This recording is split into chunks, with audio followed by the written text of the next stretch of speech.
Hello, everyone. Testing 1, 2. Are we live? What's happening?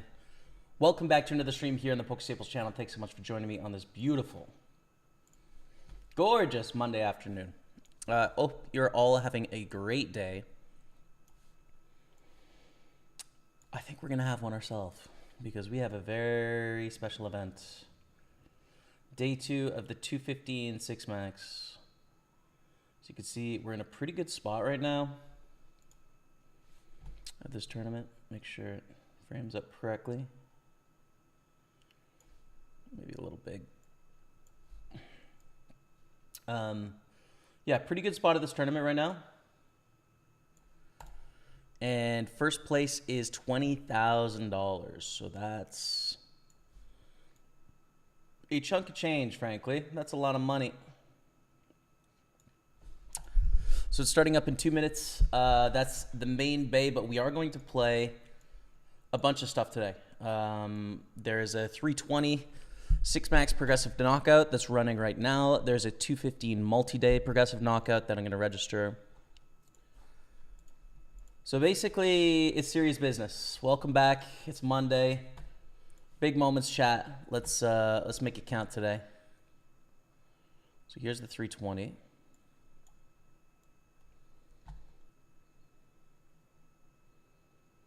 Frame this up appropriately here. Green for knockout. There we go. Okay. Table 6 is open for action. We like it. Next up, 215 6 max.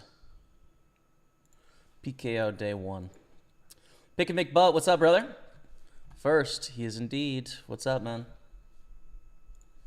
Welcome.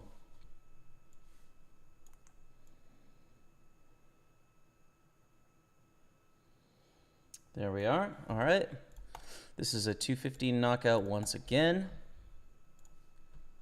So that's good. Table 2 is going to be a 55 knockout.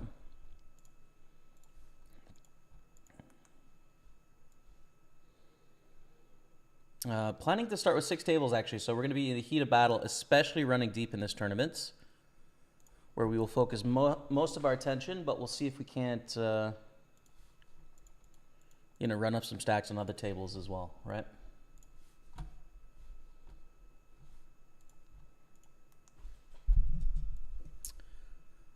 Okay, and the 109.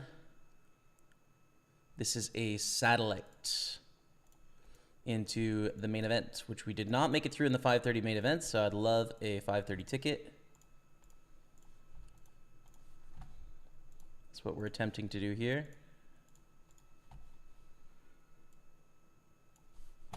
And then last is a 33 6 max PKO championship. All right, we're in action. Here we go. Starting up on table 3. We're also going to play some spins today, by the way, if you were wondering. So we're going to play a 10 spin pack. This is the last tournament. It's a 33 knockout. Okay. Good stuff, man. We've got a lot here. All 6 max tables. No, one is 8 max, but it's shorthanded right now. So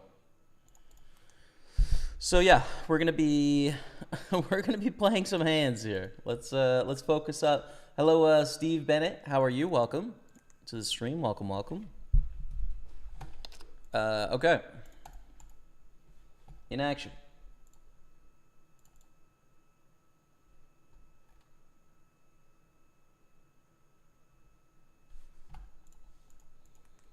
I think I can overcall here, getting a pretty good price.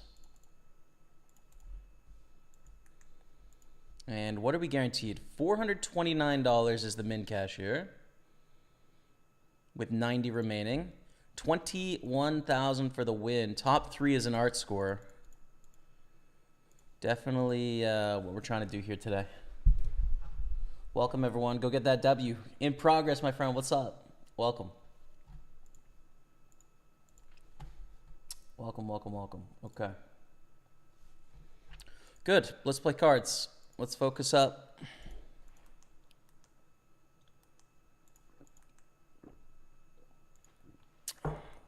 Check here on the turn, very multi-way. Was watching you all day yesterday while I was playing. Excited for you, Matthew Urch. Thanks, man. Yeah, hopefully today is the one, and we can get it done and win this Six Max Championship, man.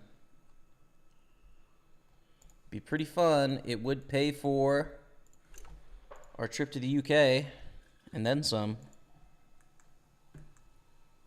So hopefully we do it. All right, so we're going to the river here for 5 ways. Is there any chance we're winning with King 8? It's possible.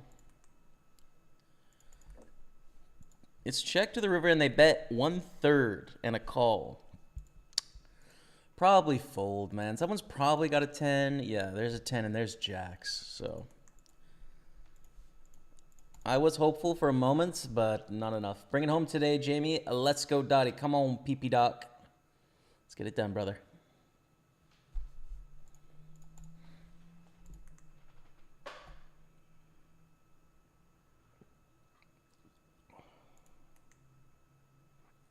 Let's get it done. 88 remain. Top 3's art. Top 14 pay over 1,000, which is good. Top 9 would have us profitable yesterday, which is good. What's up, Jamie Quinn? How are you, man? What do we send him?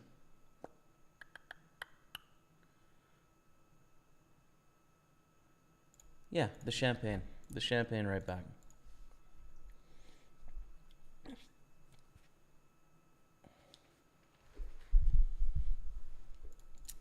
All right, we have our first playable hand here. We're going to open up the 8s. We're 90 blinds deep. That's pretty deep. That's plenty of chips. We could even raise bigger than this, but I think it's a fine sizing.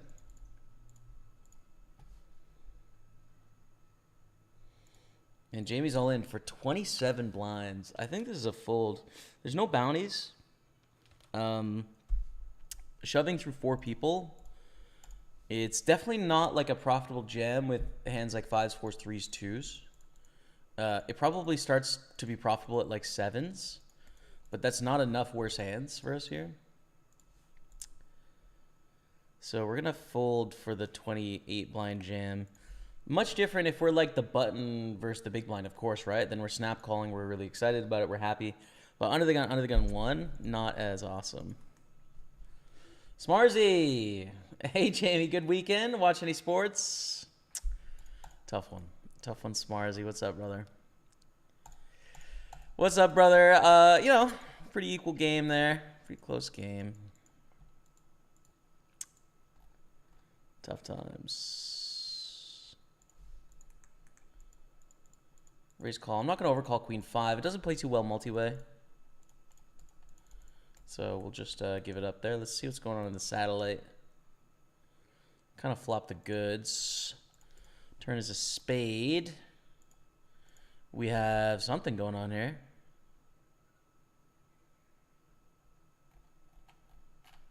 A little chit-chat. So we take it down. Okay. How's the bounty tournament treating you? I'm bubbling. I just kind of got into all these tournaments, honestly. So we 3-bet, get 4-bet, we fold. So it's still very early days. This is my first 10 minutes of poker of the day. First 5 minutes of poker of the day. So to be determined, but yeah, I don't know. Feel focused. Like we're going to play our best version of poker. Is kind of how it feels like at the moment. What it feels like at the moment, not how. What happened to the home game stream? A 1650 ticket. Thanks. Had bullets shoved on pre by 7-3. Off and lost third hand. Ayah. GG. I forget what was happening on Friday. I did play, though, I think. Just finished replay from yesterday's session, then boom, you're live. What's up, King Joffrey? Welcome, man. Welcome, welcome. Satellite, we're just going to jam here. Ace King. Heading back over to the UK. Yeah. Going to be going to the UK soon. Soon-ish. and visiting Rebecca's sister, who is due to have a baby fairly soon. We'll be in London briefly as well, but not very long, like a day. I think I'll get to go to a Spurs match, and Rebecca visiting Rebecca's mom as well. So, and my mom is going too, so it's going to be it'll be a nice trip. Super feminine trip, by the way, now that I think about it. Rebecca, my mom, Rebecca's mom, and Rebecca's sister. Definitely be hanging with the girls, man. But it'll be a good time. Mainly be in the north, spending some time in London, mainly in the north. Some in Birmingham, some in London, mainly in the north. Ace, King, King, Jack, 6 is here. We could just do the ace or the king. Would be great, but no. No sorry, Bob. No dice. We're going to re-enter that 55.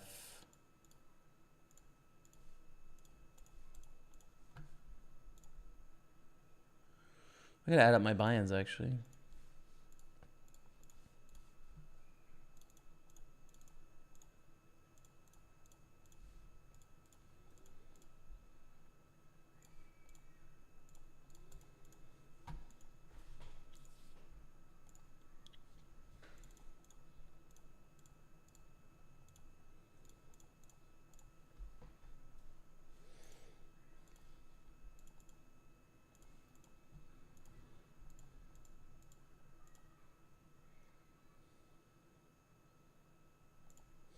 Pretty bad river. Completes a lot of 2 pairs and some straights. I think I should check.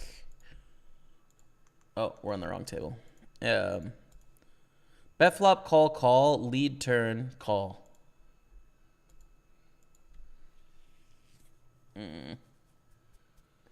Queen Jack is a concern. I'd be very surprised if Queen 9 didn't raise flop. I don't think Queen 7 is in their range. King 10 with clubs is possible. Probably have to call here. 2 pair. King 10 without clubs. What is going on the flop? 320 more bucks is going into the prize pool from me.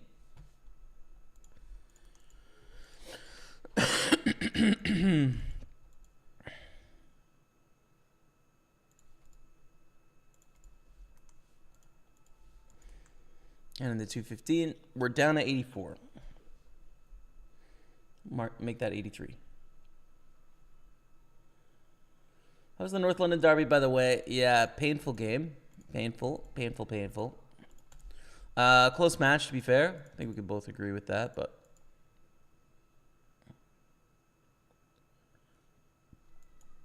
but not what we wanted, for sure. Raise from Tomas, we call. The check on 9-9 deuce. Definitely a spot where we could check raise. It's better if we have the backdoor flush draw here, but we've got some stuff going on.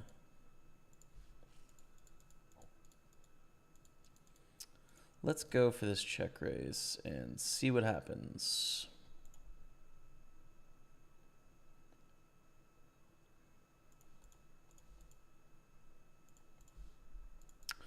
They call. Turn is a 3. Check. It's already like bottom of our check raising range. If we do, don't think we want to continue here. We're going to have a lot of better candidates, right? We're going to have hands that have 2 overcards that are a better candidate. We're going to have things that picked up clubs that are better candidate. Yeah, I don't think 10-8 is the one. Raise 3-bet. We're going to 4-bet.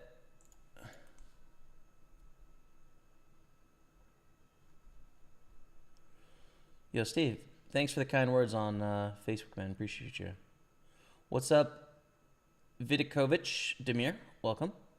Hello, Tomas P. Sabo on Facebook as well. How are you?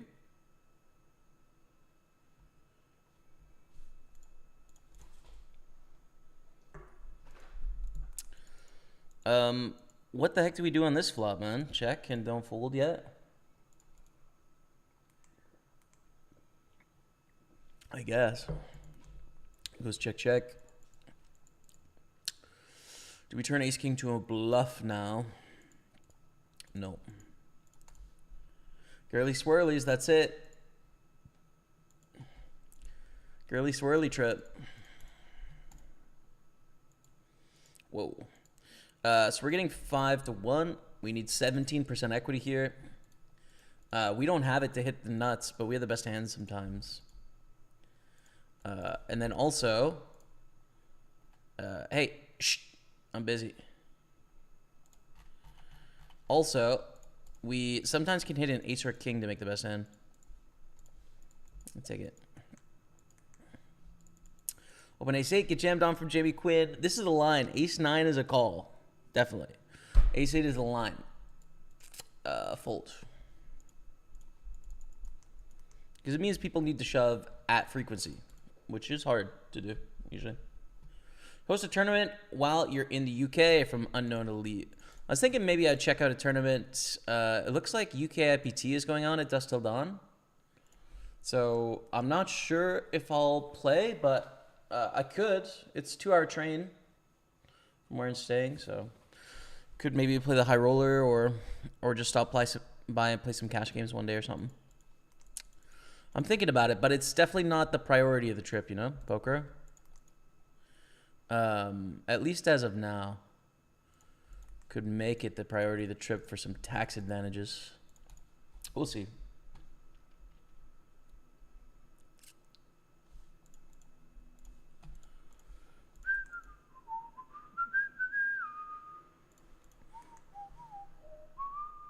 Hey Jamie, what's up? What's up, King 10? Hello Norm. Welcome. Welcome everyone. Hey. Quiet up there.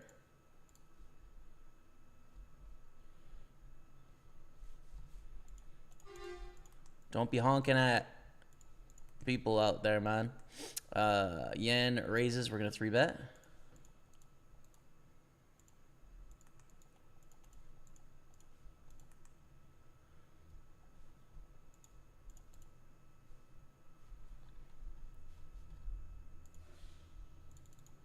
Call up the Grosvenor in Cardiff. Yeah, I could go back to Cardiff. If I was going to revisit a city, it'd be Edinburgh, though. You know? I had to leave mid-pandemic. I didn't really get to say a proper goodbye to Edinburgh. Which is also a possibility, but I don't know. I feel like there's already a lot, man. Probably a couple Spurs matches.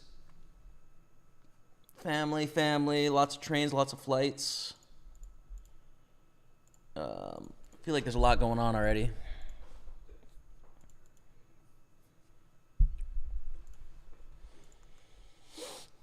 I went to Grosvenor Cardiff.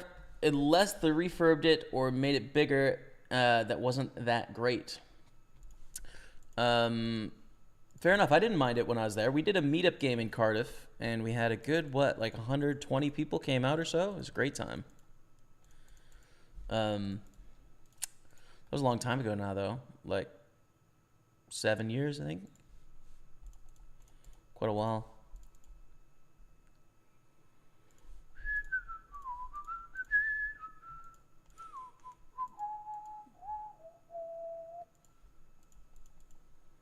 That's a bad river. Check.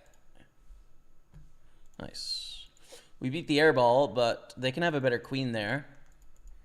And we definitely don't want a value bet.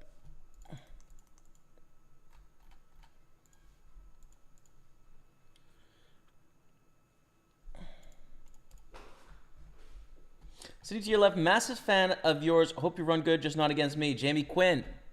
What's up, brother? Friend of the stream. Let's go. Listen, man, I'm playing for first place, but all the best for second. That's all I can say, Jamie. That's all I can say, man. What's up, Volbov? Roy? What's going on, man? Welcome. On Facebook once again. Facebook be popping today, man. Welcome, everyone.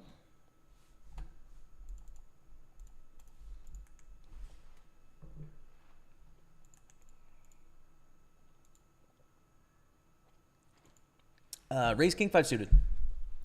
Good enough hand to raise.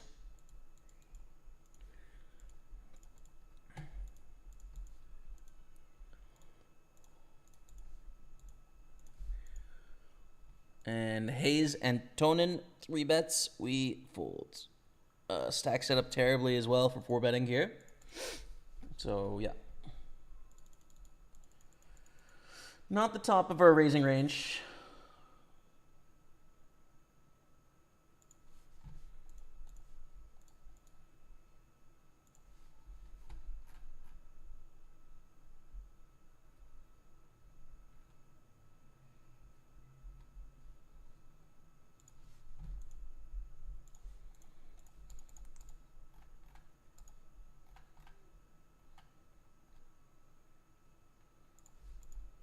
We'll 3-bet ace king here in our 215 6 max PKO. You host a tournament, you sell it in an instant. Thanks, man. Maybe. I don't know. I don't know, man. I have no idea how many would come to a live tournament. Like, it'd be a fun time, but also it takes a decent amount of work to create a live tournament. So I don't want to. I don't think I can for this trip, man. It's a family trip, you know. Seeing family, spending time with family. I just feel fortunate to be able to do that.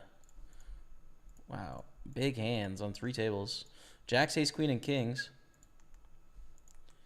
Ace, queen gets a call from Pablo, but we continue betting. Jacks, c-bet gets called. Queen on the turn. Relative brick here. It's possible they hit the queen, but it's not likely, is it? Ace, queen, c-bet gets through.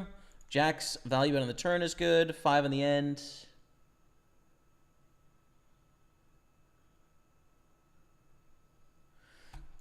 Is it too thin to value bet here is the question. We're going to check on this terrible turn. We probably bet. I don't know. Seems fine. Oh, they hit a queen. Well, that sucks. I don't think their queen 10 float is good on the flop either, for what it's worth. It's queen 10 back to a flush draw, but in a 3-bet pot, we see bet.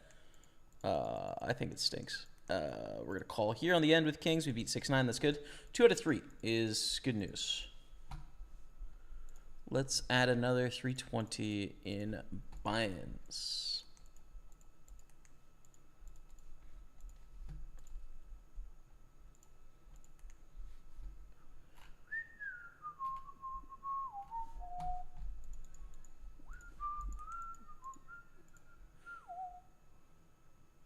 They have Happy Meal toys and mini Crocs at the moment. I must have. And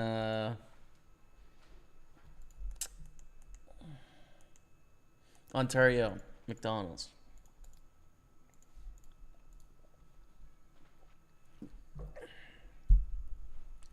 There's a McDonald's fresh delivery honking at the kids. Wow. I didn't know McDonald's did fresh delivery.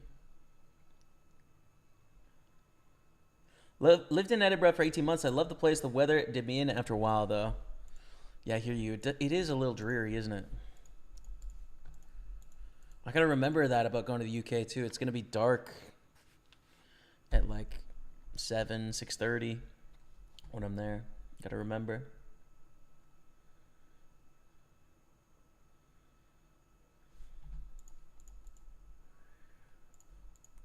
Raise ace-8, 3-bet here to 82,000. I think this is a pretty good 4-bet hand. So we're going to do that.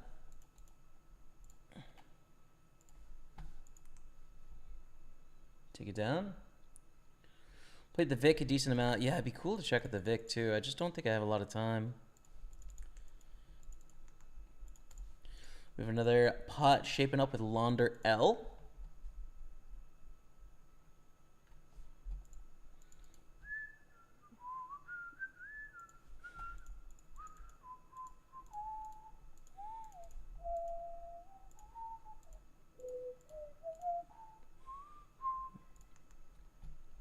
Pick up a deuce in the gutter, it's whatever. They choose a pretty big sizing here.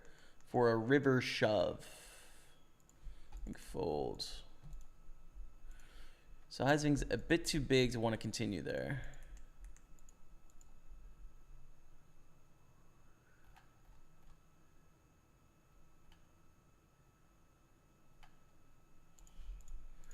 I'm going to semi-bluff here. I think our hand is not good enough to call. Therefore, I'm going to raise and pretend that I have something quite strong, like the nut draw or a set or two pair, calling in the big blind.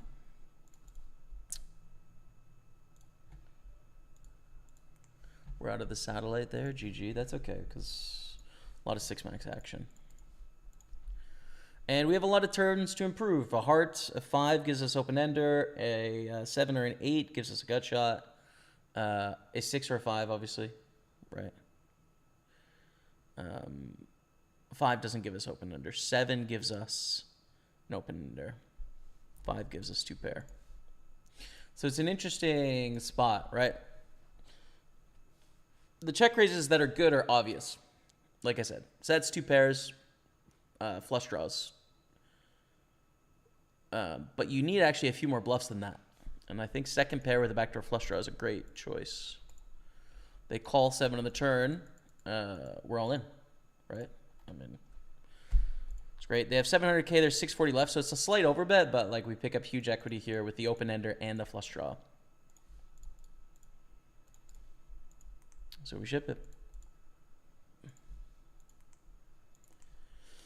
And it's great if we can get them, well, I guess it's not great if we can get them to fold ace high, to be fair, because we're ahead with a 6. Call with 8s.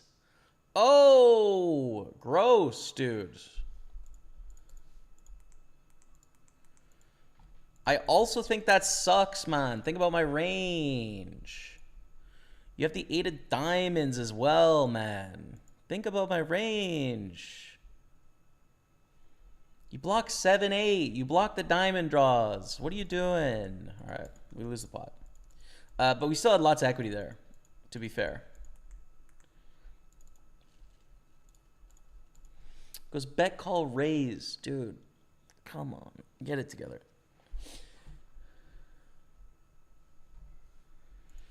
Jadom, we did. A live tourney would be fun, dude. A live tourney would be a good time for sure. I talked about it with Playground a little bit, but we'll see.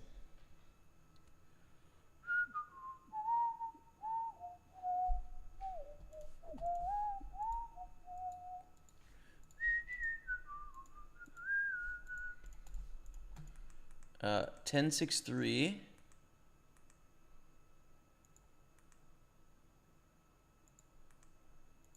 I think it's good enough to check raise on a pretty dry board here. We get ourselves in some problems if they click back, but pretty good hand. Pretty good hand. Do you visit Playground often? Occasionally, I'd say. Occasionally. Fantav Roy, thanks for the kind words, man, on Facebook. Appreciate it. Thank you as well, Alan Shakespeare. Cumbria is stunning around Lake Windermere. Ooh, nice. Let's go. In the UK. No one has sent a message yet on YouTube. But I see a comment. Your brother at the moment has 10x your viewers. Is it because people want more content from different websites like GG and PokerStars? Are you falling behind attracting viewers? One, we have 3 streams going. So we've got 90 on Twitch, 30 on YouTube, 100 on Facebook. So call it 210. 2, the stream just started 25 minutes ago, so it takes a while to build up the numbers. And 3, people choose different streams based on what's going on, you know, like how they vibe with the streamer, what the streamer's playing, what they're interested in watching, how long they've been streaming, all that, right? So I think, yeah, there's some other sites that get more viewers naturally, but there's other factors too, right? It's not just that. So, but there's no need to worry, dude, right? Like, life is not a viewer competition, right? As much as I maybe thought it was at like 26. At 33, I feel like life is a little bit bigger than who can have the most eyeballs on them. You know, I just do my thing. And hopefully enough people like it to where it's feasible, to do, and it is. So cool. Vic is getting bigger right now, doing the refurb in London. About time. Nice. That's sweet. I've never been to the Vic, but I really like to.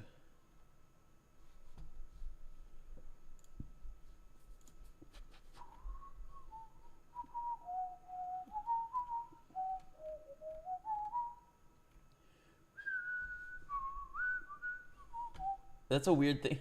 Matt has 170 viewers right now, too. We have more viewers than Matt. Why would you say that? He has 10x viewers. I was thinking Matt was bumping like 800 or something special was going on, man. So dramatic. It's GRK, man. Relax. Poker seems like a tough category at the moment with the big series like Sprague, easy with aces, all streaming a lot. Yeah, lots of people streaming. Lots of people streaming for sure. Big series. Lots going on. That's okay.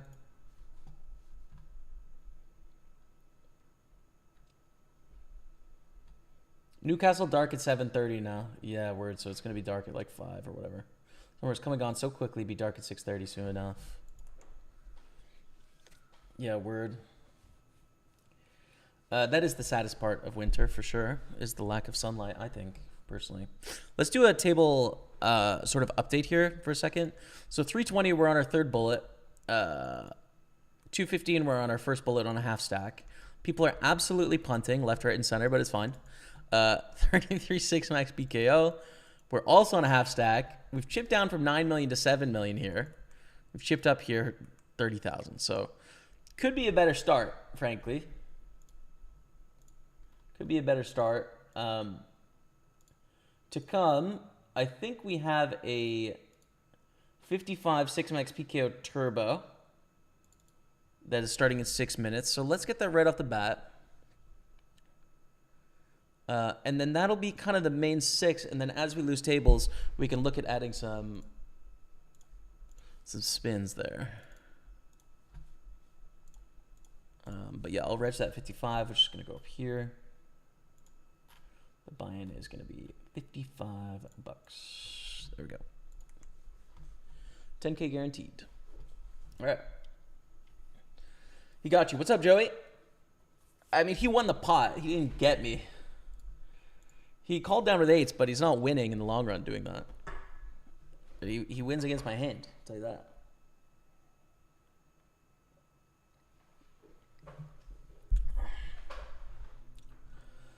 Is that a nervous whistle? What's that? Oh, a nervous whistle. Not very fit to an audience, dude. I don't know. I whistle when I whistle. I think that's German or something.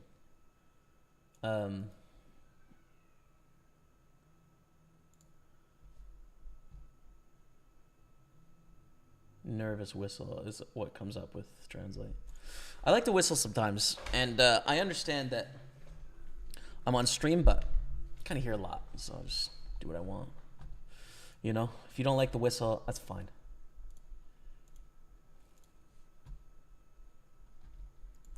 That's A-okay with me. Familia.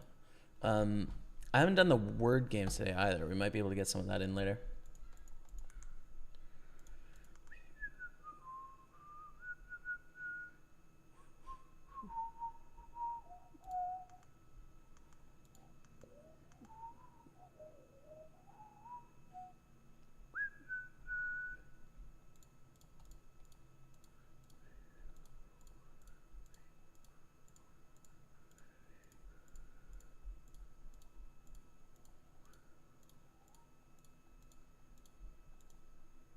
Fold to 6-4 to the raise 3-bet here.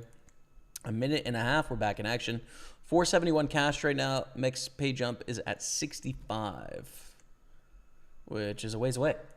And really, it's just like, can we gather all the chips and win the money? 21,000 for the win is a lot of cash. Jack 7, too wide.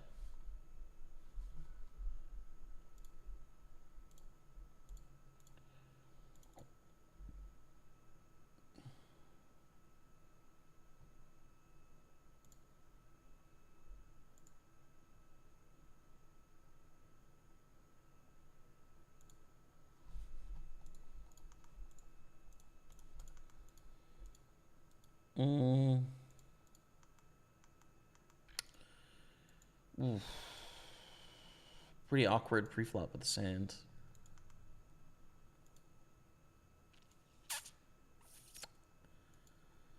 Gonna folds. I don't like squeezing sucks. They both cover us for a bounty. Calling sucks also. I would call on this board though. Open 3-bet to 78. We're gonna call here. Ace Jack's a decent hand. Definitely good enough to call a 3-bet. Again, when they cover us, we're in late position here. Cut off first button. So see if flop is standard. I think 4-bet all in is too aggressive for 45 blinds. So we go to a flop, 8-8-5, backdoor clubs. That's cool. We call and play a turn. I don't think check raise makes much sense. Turn's beautiful, king of clubs. Card 1, they're going to bluff on a decent amount. So we still beat some bluffs with their ace high. But then 2, we picked up enough flush draw, which is good. So beat some bluffs and picked up 20% equity or whatever. Oh, and they bet 66,000, which is really small. And opens up alternative options.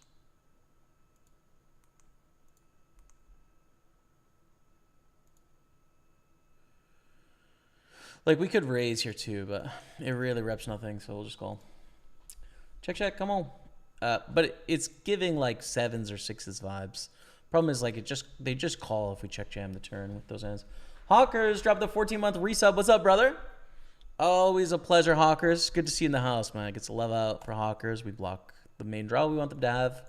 Take note of that, Ivan. We're gonna fold. Ace-3 is fold here. Back from exercise in Australia. Hope you were all doing well. What's up, brother? How was Australia? Beautiful stuff, man. Glad to hear. Glad you're back. Appreciate you. Should never worry about your viewer number. Pokerstaples Jamie's not only a good poker player, a nice guy as well. He's also very informative. He does a great job explaining why he's doing what he's doing as he's playing him. Thank you, Philly fan. Appreciate you, brother.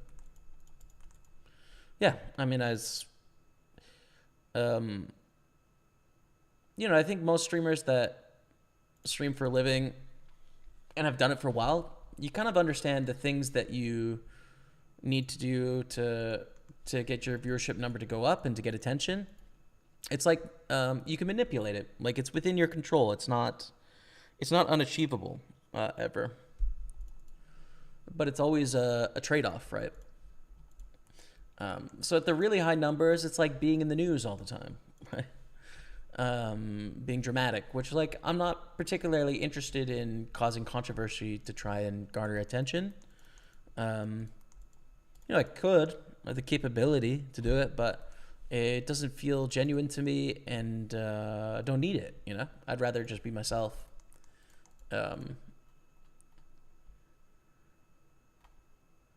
Than, you know, take that approach.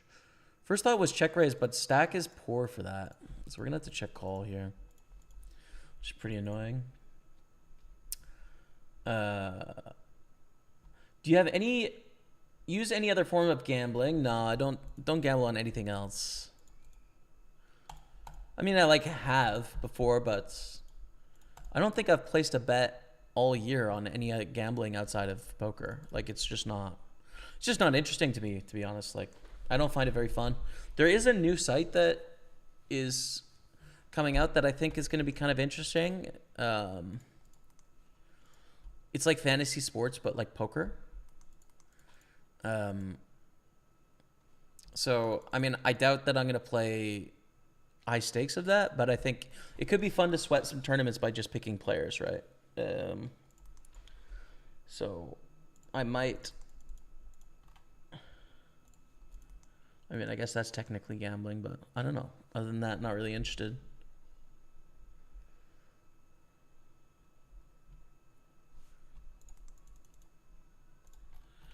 All in with 2 pair. We both had 2 pair. It's unfortunate. Pretty unlucky as well. Both flopping 2 pair. All the draws missed there. Clear value bet on the end, but we are pipped.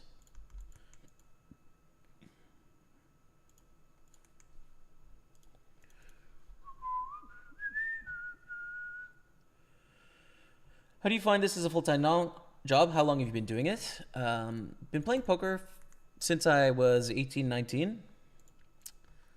So 14 years. I've been streaming and creating content around poker for 9.5 years. So it's enjoyable. Yeah, I think it's a good time.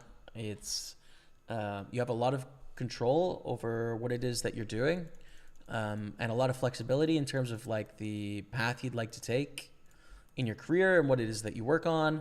It has challenges as well, but thankfully I'm not really at the stage of my poker career where I'm facing those challenges on a consistent basis. You know, it's you know, I've kind of put in the time to make it past those, but I think early when your bankroll is small, like it can be stressful working through the variance that can come along with playing and putting in high volume, and then having to learn the skills of like managing your life and managing your time. And yeah, you know, there's just a lot of challenges, right? It's kind of like running a business in some sense, but then you're also an employee. So yeah, but I'm very grateful. I mean, poker's given me an incredible experience thus far in life, and I'm so thankful, you know. So J-Dom dropping a 5-pack of gifted subs like the legend he is. J-Dom, brother, thank you, man. I appreciate you. Get some love in the chat, you guys, for J-Dom. Big time supporter, legend in real life as well. It's true. New Dave, Holden 123, Deep Stack Dave, Daniel 026, and Jeff Bosky. What a list, dude. What a list right there. Welcome to the team, courtesy of your boy J-Dom. Thanks, brother. Appreciate you. Appreciate you very much, man. I hope to see you soon. What do we want to do here? We start with a check call. It's fine. We're on 7 million in our main. 215.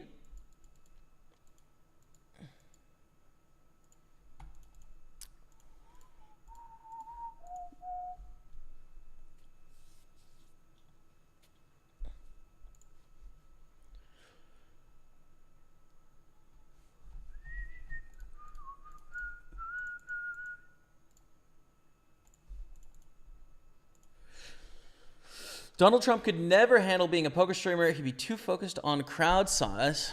It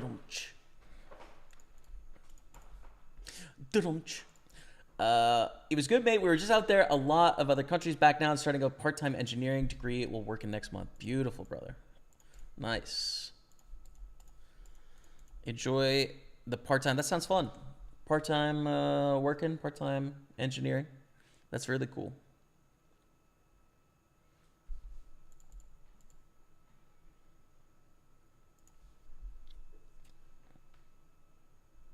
Go get some cheddar, brother. Good luck. Thank you, Pete. On it. On the way. Cheddar delivery coming up. I hope, anyways, man. Like, I really would love to. Really would love to win this tournament.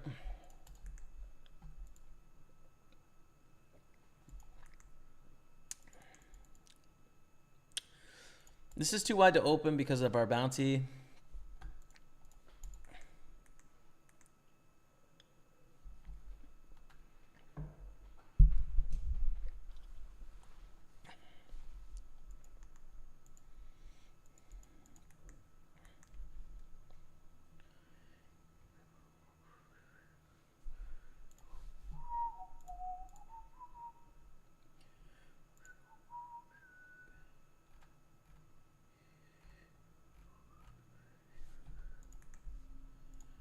We raise to 294,000.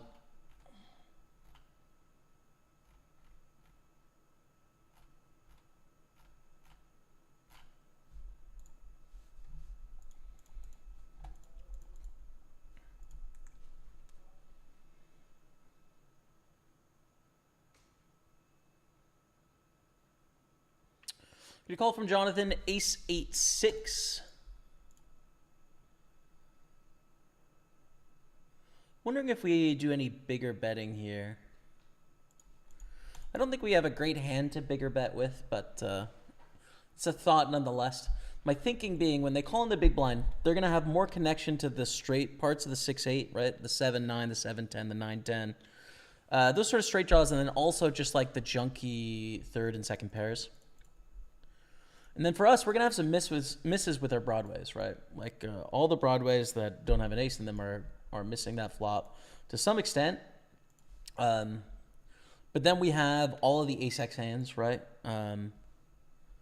Which are pretty strong. We have the sets as well. So it's worth considering. Check here. And down here, we raise.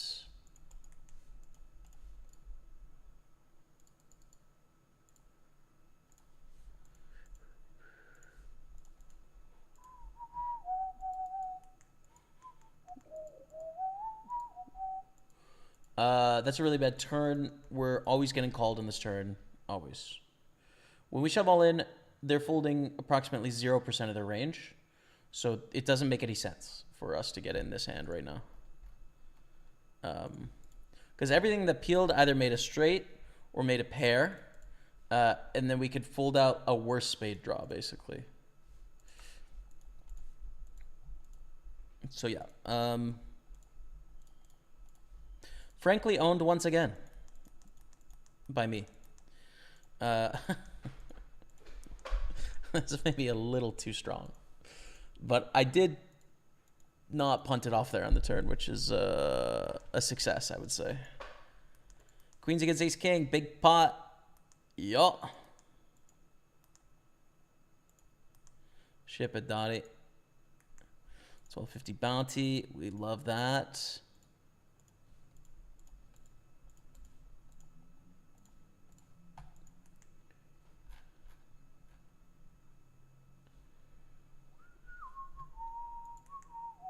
What's up, Chris Mosier? Good luck at the grind of day 2. Or how's the grind of day 2 going? We're treading water. Started the day with 9 million chips. We have 7.6 million. So to be determined when it comes to results, but feeling fresh and focused. So I'm optimistic. I'm hopeful.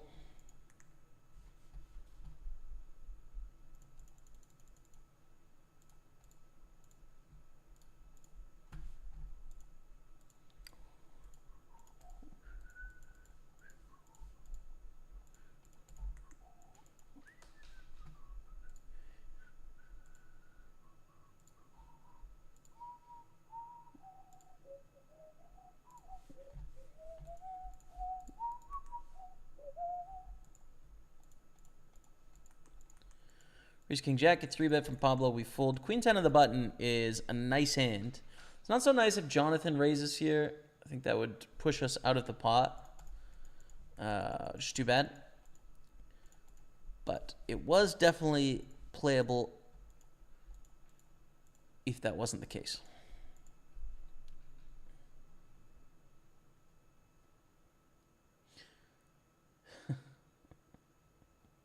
Donald Trump would make millions dodging bullets playing poker. Wow. Topical. Timely. Timely banter. What happened to the random TJ Cloutier facts in the chat?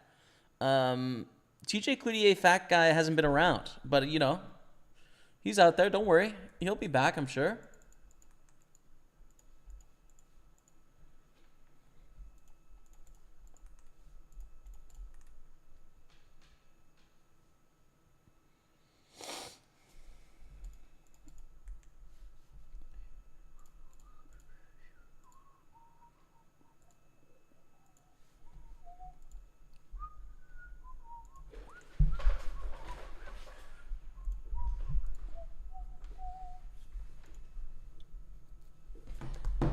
So many notifications. What's going on my phone?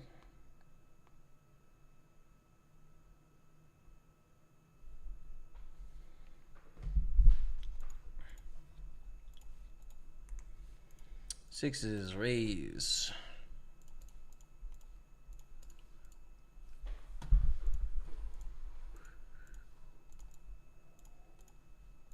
And an all-in. This one I think is a call. 22.5 blinds with sixes. Yeah. Good enough hand. Good luck us. And late enough positions here as well. Cut off against the big blind. They have tens, which kind of sucks. We lose that pot. Nines against king queen. That's a set. Okay, we're going to double up. Oh. Yeah, we're going to double up here. That's good. King 8, we missed a check raise. And we're going to bet.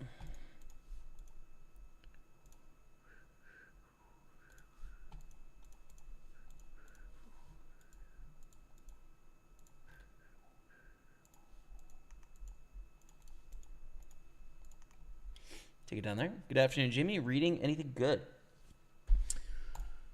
Got a bunch of the go. Giovanni's Room. Really nice book. Really enjoying it. By... why am I blanking on his name?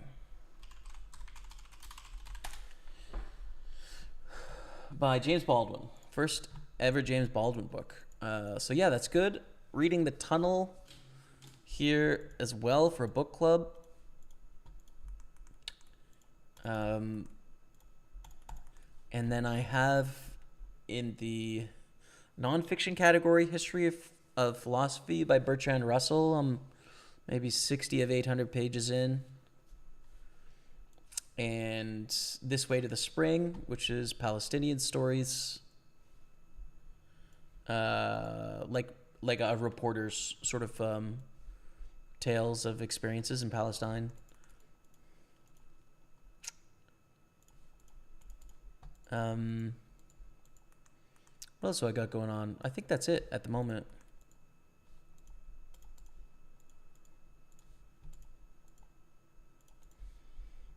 And enjoying it. How about you, Ben? You reading anything? What's up in your reading world? Take down tens versus the 4-9.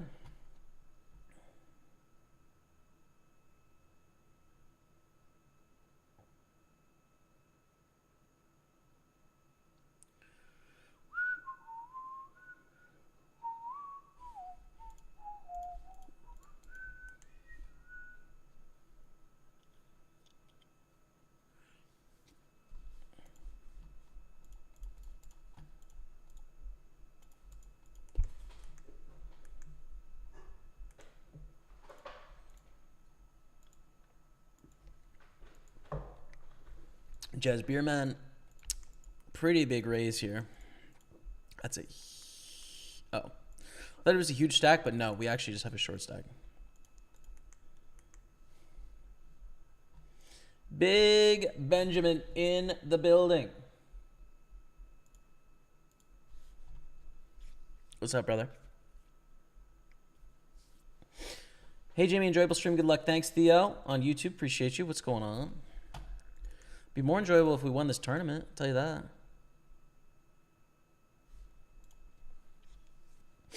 Uh, 10-4 is not going to be the one, though. Moving on. 68 remain, little pay jump at 65. Average stack is 8.8 million. So basically, like, over 60 blinds is the average stack. We're pretty deep here. Pretty well-structured event, you could say.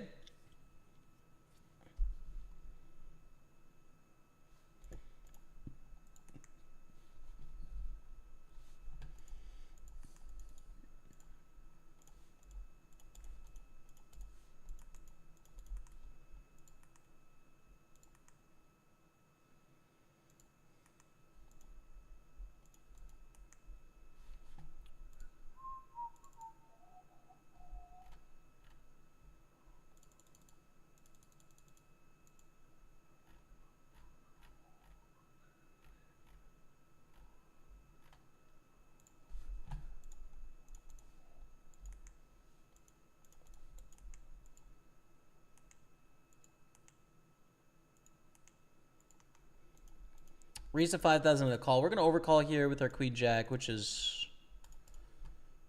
it's an okay hand. It's not a great squeezing spot at these stack depths.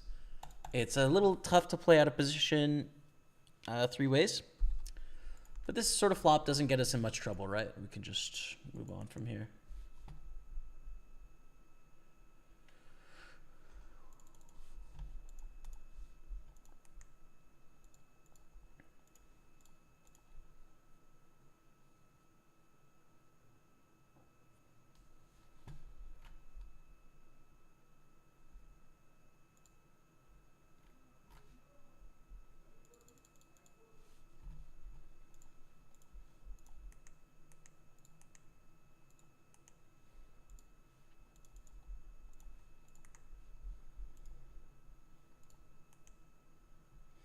I almost got a signed James Baldwin book this summer. Sick, man. That's really sick. I think I'm really going to like him as an author. I don't know enough yet to describe his style, but it's really enjoyable to read. I know that. How's Russell going? Yeah, good, fine. I mean, I think the start of History of Philosophy is definitely a little drier than the later portions. I'm looking forward to. You know, we're starting with like the Greeks, right? Like pre Socratic origin story of philosophy. So pretty ancient times, Greeks and Romans, before we get to Plato. So yeah, I mean, it's taking lots of notes, and we'll be looking forward to getting to some of the more modern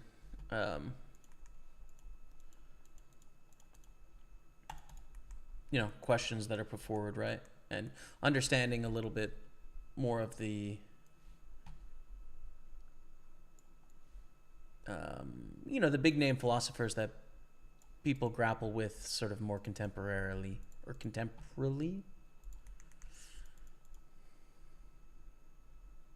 Like political philosophy, aesthetics, you know, ethics I think is fine too. Less interesting than it was in university for me, but still interesting.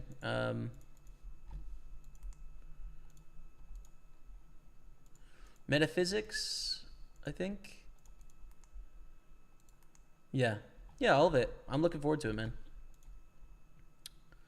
But it'll be a grind. I imagine that'll be a book that'll take me a good 6-7 months to work through whenever I sort of have, you know, 30, 45 minutes, do a couple pages, take some notes, and then move on.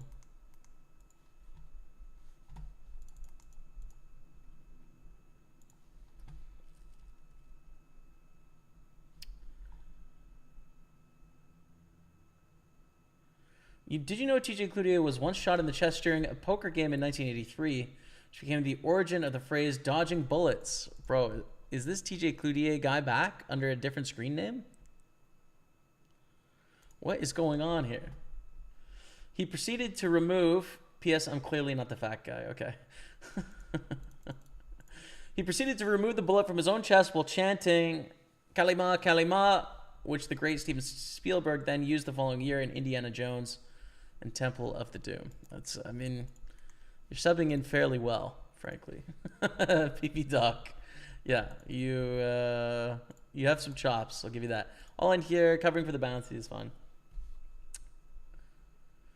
Sup, bro? Just checking in to give you some good bank luck. Danny Govan, thanks, man. What's your thoughts on the WCP? Huge change with their tournaments and the whole platform. As if you ran on there since it's been updated. I haven't. No. What's the news on that? I think of WCP as like a US exclusive website running in a few states. So I have no experience playing there at all.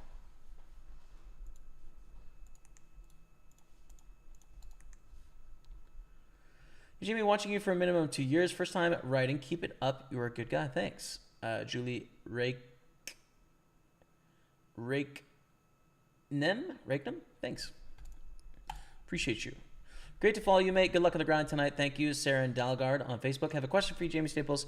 If you do anything besides poker, what job would you be doing? Says Chris Mosier. Yeah, it's a common question. I'm really into art stuff at the moment. I'm into learning and I'm into art. So I'm enjoying reading literature a bunch. I'm enjoying going to concerts like classical music. Going to like art galleries and consuming stuff like that. Also, you know, working a little bit of French. Like, I feel like I'm in school, like self-study almost in my free time, right? Where I'm kind of doing a lot of the things that I think people do in their undergrad on my own. And I don't know, man. I just dig art. The problem is like you don't make any money, but that's less of a problem than it would have been in the past. In that, you know, I have a decent bankroll to where I have some flexibility. That's a good river to bluff. So I think that is probably my strongest area of interest outside of poker, I would say. It's my current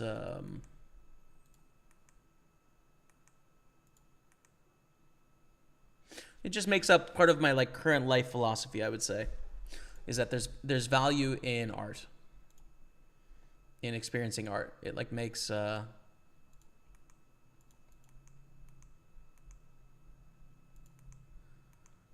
makes life have some substance to it in some way.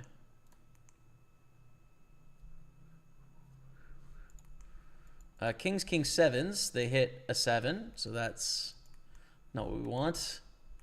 We can re-enter there. And we did get the bluff through, which is good. Let's go over to our main bay, the 215. We're going to call for 176. And just too big of a miss on the flop to really do anything with this here. We're now on, what, 25 blinds or so. So don't have as much flexibility as when we started the day. Check, check. That's fine.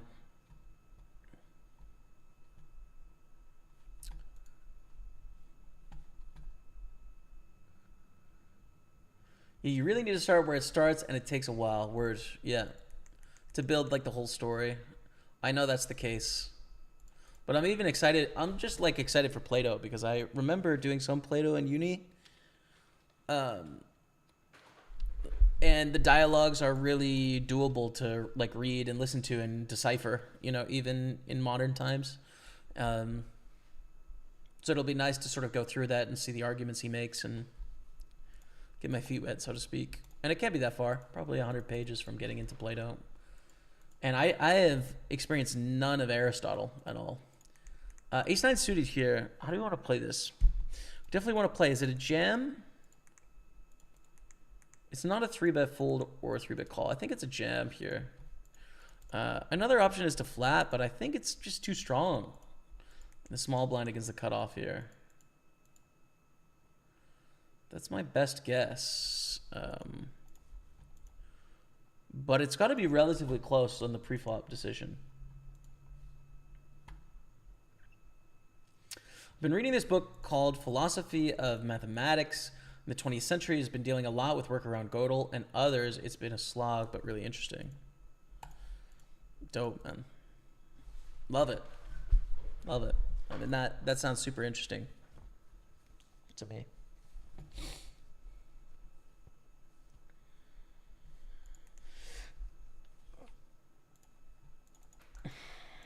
For the 9 deuce, Queen 9 is going to be a fold as well. I think what art does for me personally, like why I find it interesting to explore, is because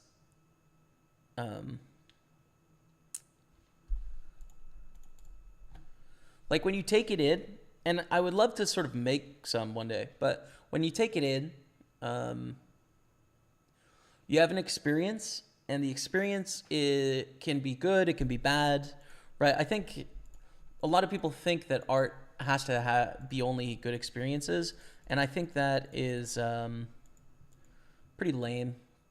No offense, if that's you, but I think that's so one tone, right? It's like if all food tasted like, you know, sour watermelons or something, right? It's like one note. There's no complexity to it. There's no depth. There's no contrast. So art can be really nice, pretty, good, fun things, but it can also be melancholy. It can be about boredom. It can be about sadness. It can be about longing. It can be about lust or desire. And like all of that comes through in art. And it's so varied, the response it has on you. This is a call. Ace Queen. Good luck. Ace Queen tens. Oh, Bray. We run so cold in this tournament, Bray. GG. $518 there, the end of the road in our day 2. We'll have to keep battling in our other tournaments.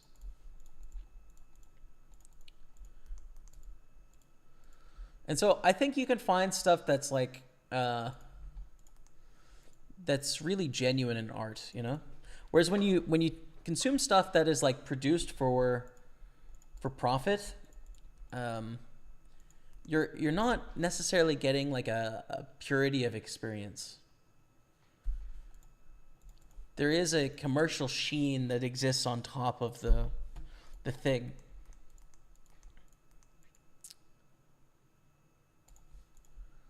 So I think it's pretty cool to consume art, get genuine human experiences that range from incredibly depressing and painful to joyful, right? And being open to those experiences and taking them in. And the result on my own life is one that creates fluctuations in my experience, right? Sometimes it's brutal and makes me sad, and it dwells on the sadness of existing, and then sometimes it's uplifting and joyful and hopeful, right? Or it's expansive. And all of that makes day-to-day life richer, you know? And if you come at it from a perspective of life being sort of like a neutral thing, you know? Like, you could look at life with the glass half full, and you can look at life with the glass half empty, and both are options. And, you know, that the glass half full benefits XYZ people, and then the glass half empty benefits, you know, XYZ. I currently choose to look at it as neutral, which is like, it's a choice as to whether life is great or painful, whether it's worth living or not. It's mute. And so art somewhat like escapes that problem to me, in that it creates waves of intellectual stimulus and emotion that deviate from the muteness of life, the sum zero of being alive. Creates these ripples that seems to me makes life bigger. It doesn't necessarily make it more valuable, because again, the EV is zero in my head. However, it enlarges the experience of being in it. I don't know if that makes any sense. I've been thinking about trying to like write something about it, because it's so easy to, I think, live life in reaction to other things. You know what I mean? Where you just compare to something else, but that's not really standing on its own 2 feet, right? So you can look at someone and be like, oh, I think that's a good life, or I think that's not a good life. But what about just starting from scratch of like, here is my baseline philosophy of what it is that I think I'm doing here. And what I think the point is as of now. And then once you have that, you can then compare it to other people and see how things differ. But you're not being so reactive to like how their version of life changes you, you know, or like encourages you to emote in some way. I think a pretty good example is like politics. And a friend had a discussion with me about this one time. And his argument was essentially that like Canadian politics were frustrating because they're so reactive, right? The majority of the conversation is comparison based off the US. And I imagine it's a very similar thing in Ireland, and I think it's a very similar thing in New Zealand, in that culturally, so much of our culture comes from either debasement or agreeing with US culture because it's so dominant. It's what I'm trying to avoid with philosophy, is to start from my own footing without basing it off other people's ideas. And yeah, I don't know if that makes sense or resonates with anyone, but I think art increases the area away from the mean of a sine wave.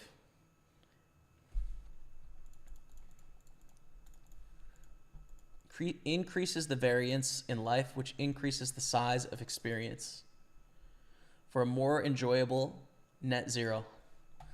Essentially the opposite of Stoicism. The exact opposite. Stoicism is reducing emotions to be effective.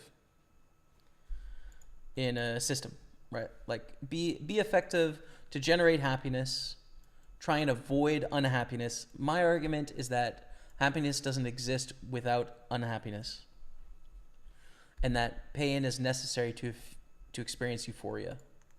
And so take as many risks and experience as much as you can stomach until you die. That's my working theory. I gotta suss it out a bit more. Anyways, we'll stop talking about this now. WCP tournament load wasn't great by any means. Now 7 days a week, they host some pretty big tournaments. This is the US site, right?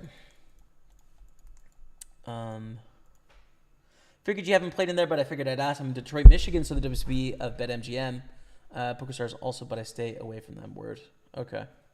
Yeah, I've never played. I imagine there'll be a future at some point where we have shared liquidity in Canada with the US markets.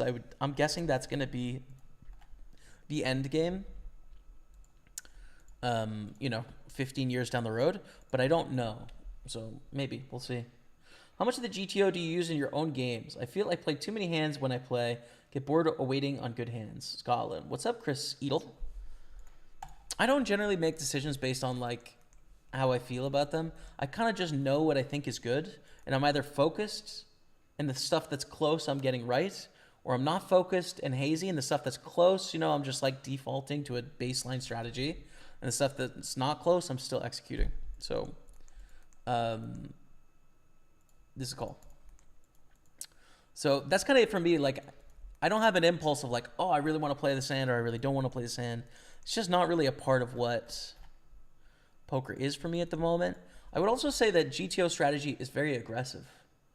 I can't believe Ace Jack bet called here. I can't believe it. It's crazy. All right, 1.7 million. Let's go, baby. Guys, how has it having the ace of hearts as well? Oh my god, man, I can't be doing that. It blocks the draw they want us to have. They want us to have that draw with the ace of hearts. They want us to have the flush draw. Oh my goodness, dude, you just got to make the nuts here today. No more bluffing. Thank God we're going to hit a milli spin today. Anyways, true. True, man. It is time to print the Milski.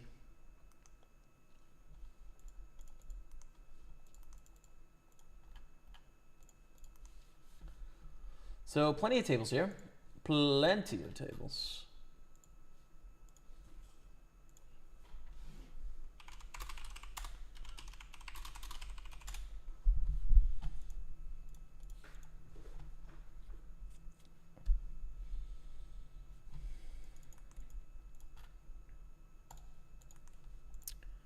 Five tables of all six max is lots of action. But now we might actually have something going. we have a stack going in the right direction. Let's go. Love to see it.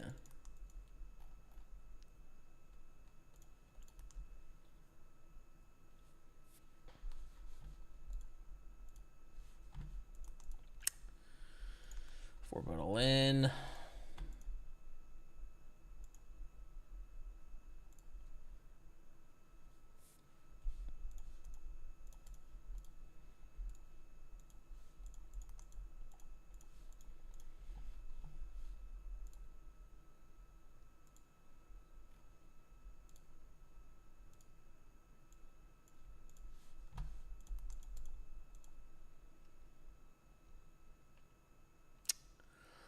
Oh, bro.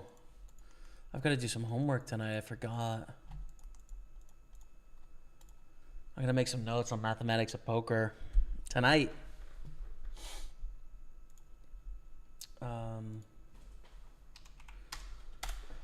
This book club tomorrow, that's at 1:30. Okay. That's actually fine.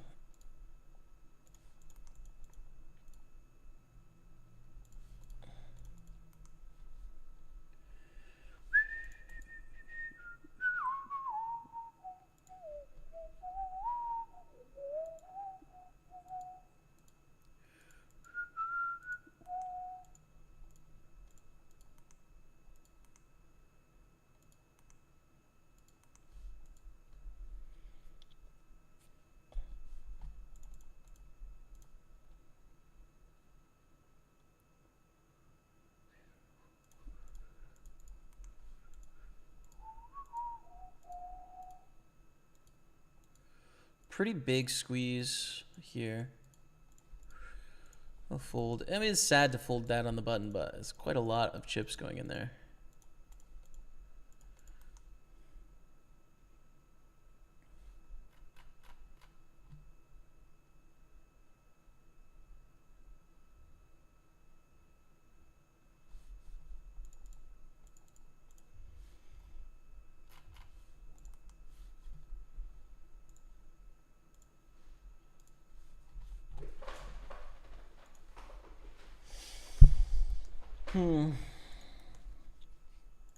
Don't think we want to bluff here with 8-7, three ways.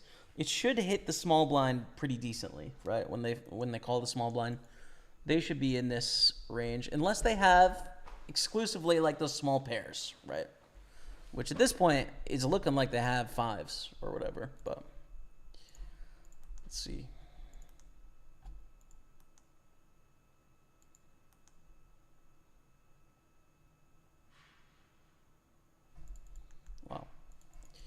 Wow, man. All right. Holy smokes. Universe created humans to experience itself through self-consciousness. Self-conscience. Sorry for my English. No problem, Nutty Berry. Let's think about that. The universe created humans to experience itself through self-conscience. Sorry for my English.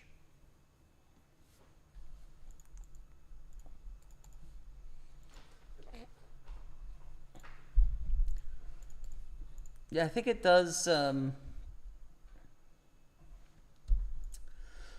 think about it sometimes as like a downstream chemical reaction, you know, which is like physics and chemistry sets off a chain reaction of determined events that is sort of playing out, you know, in like astonishing complexity, basically. And so I guess that's kind of what that's getting at, right? Like, but it also kind of asserts that the universe has a will to some extent, like it wanted to create this thing. Whereas I feel like it was an inevitability, like it didn't have a choice in the matter.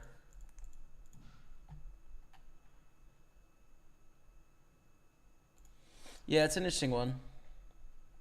Thanks for sharing, Nutty Berry.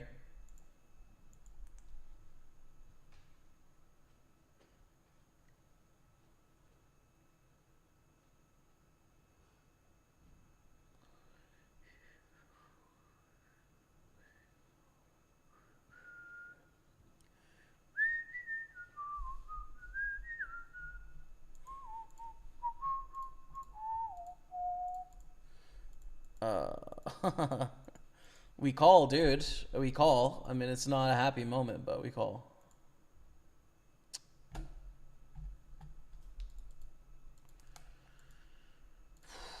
This has been a disaster, man.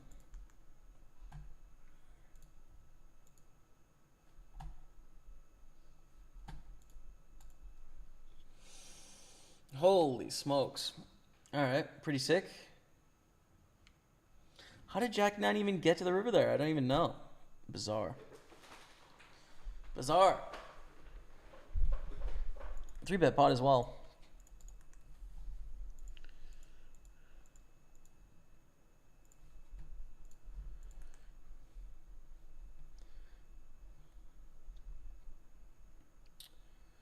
Do you expand your button opening range based on stack depth? I noticed you folded Queen 7 off while opening 5-7 off in another tourney. Yes. Yeah, stack depth has an effect on button opening ranges. Just based on like standard, right? And of course you can adjust based on your opponents too. If your opponents are playing tight, or you cover them for a bounty, or they cover you for a bounty, your stack depth, their stack depth, all of that is part of the equation when it comes to pre-flop opening ranges. So it's actually quite variable, honestly. There is a lot of fluctuation in tournaments, and it's not something like a lot of cash game players really appreciate, how much strategy changes over minute differences in stack, because they're used to playing 100 blinds deep plus. Check raise here. so. I think so. With the double draw, I don't like calling with draws out of position, though. We're really deep here. If they go all in, they've got a straight, which would suck to fold our equity with the straight. But they pretty much have to have a straight or better to go all in. I think they're going to call with sets. In which case, great, you know. We take it down there. It's good. Bro, I can't believe we lost to that flush. That's so sick. So sick, man.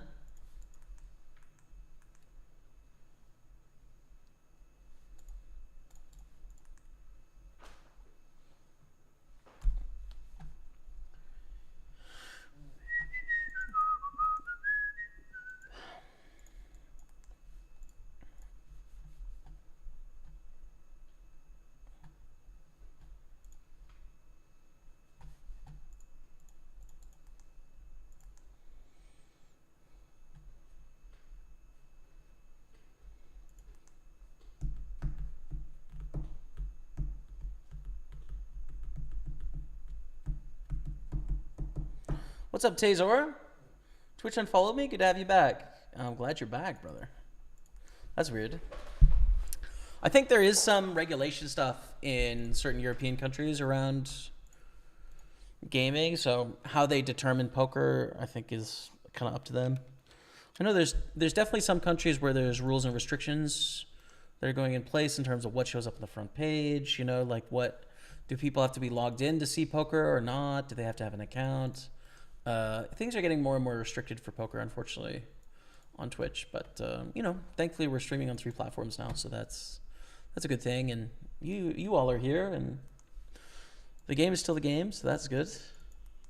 You know.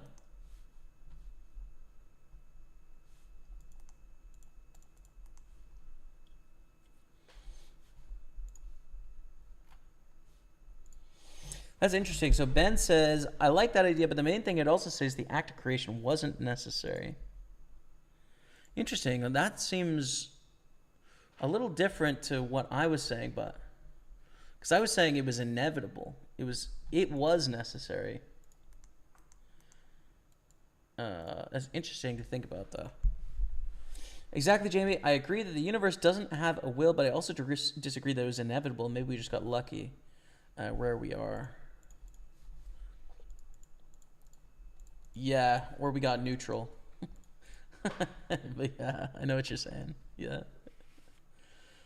What is matter? Never mind. What is mine? No matter. Alan Watts. Oh. Interesting. Haven't heard that one before. 6 is king 9. Bro, we won a pot. Can you believe it, chat? I can't. What about size, right? This was a thought I had, and then I bought a book on the idea of infinity, and I haven't read it yet. But, or like complexity. I think complexity. But the idea was, and listen, I know this is not a new idea. This is just riffing in my brain. Like, I'm sure you guys do this as well. I don't mean to say that any of this is worth anything at all, right? It's just where I'm at in my journey of being alive.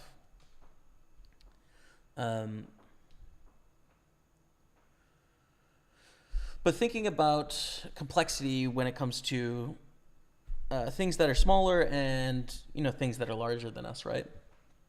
And I think it seems like the going theory is that there's sort of, in science anyways, is that there's a Big Bang and the universe is created from there. And that's sort of what we know about. But there isn't a lot of discussion beyond that other than, you know, that's kind of what we know. With the bounty here, do we call 750 for half stack, 8% less than typical here, which we definitely have enough equity when we need 8% less in the spot. 5 or 6, ugh, lame. But shouldn't the baseline assumption we work from be that there is no limit to scale, that that we exist in an infinite, that space and time is infinite in every direction.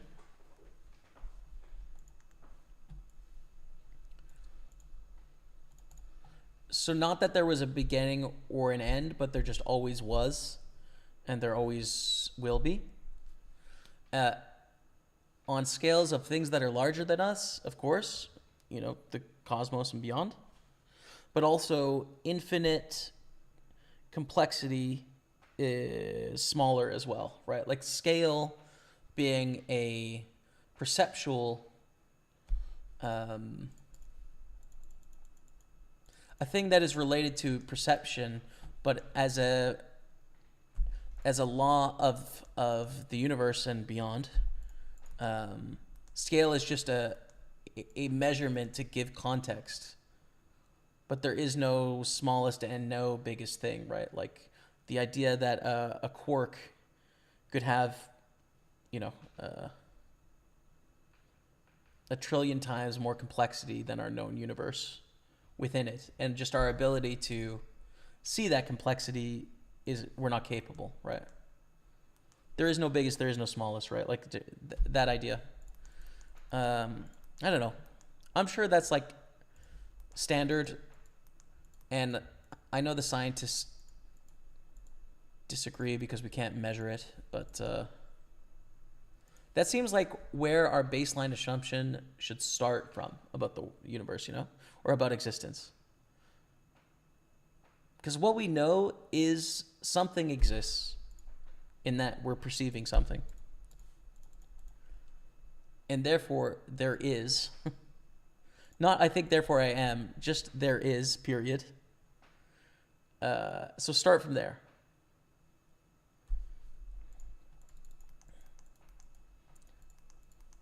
Who are the philosophers that work on that problem or riff on that idea? That would be kind of fun to get into them.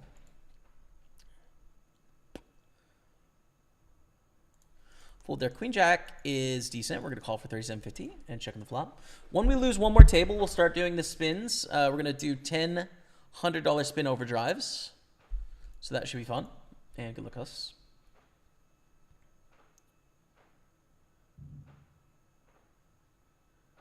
The spins are going to take us to the promised land today. That's it, dude. It's an awesome podcast you should check out called Crash Course the Universe. Fantastic dialogue between an author and a cosmologist about the physics of the universe. Word. I like Crash Course stuff. I think I'm looking into like more philosophy of infinity, but still would be interested in that too. Thank you, Ryan Madsen. Appreciate you, brother. Welcome. Quote about the universe experience itself is from Professor Brian Cox. I like his lectures as well. Really entertaining. All right, guys, I just need a quick drink, okay? Pokerstaples on Twitch, YouTube, and Facebook. Enjoy 5 minutes of highlights of spins. When we come back, 4 tournaments and soon some spin overdrives. Stay with me. The animation is frozen, so we're going to find out how much we're playing for in a second. 251. Okay. Beerus Mode and Pokeriano in action. It's gone really well the last few times that we've done this. Like, we've kind of printed. That can't continue forever. I'm hoping that it continues today, but we'll see. What's up, Gary? Good luck, legend. Thanks, man. We're going to go for it here with ace-10 against Pokeriano, who has 8-9 suited 60%. We need an 8 or an ace. Can't do it. We are busting in third there. 100 and buying zeros in cashes. Let's try number 2. Okay, 279. King 8's a jam if Pokeriano folds. We want them to fold here big time. But they jam. Always the way. Get it in with the best of it and lose. That's how she goes, Alan, right? That's how she goes. Ace 5, King 6. King 6, once again, Pokeriano. Running hot here today. That's okay. Jack 10. We're going to be all in here. They're all in for 2 chips. Basically, we're trying to capture 28 chips on the side, right? And then play for the 6 chip side pot. There's the main pot. Oh no, they win the 6 chips. That's okay. We win 56. That's fine. Jack deuce, pretty trash. And they min raise and we will fold. Kings. Wow.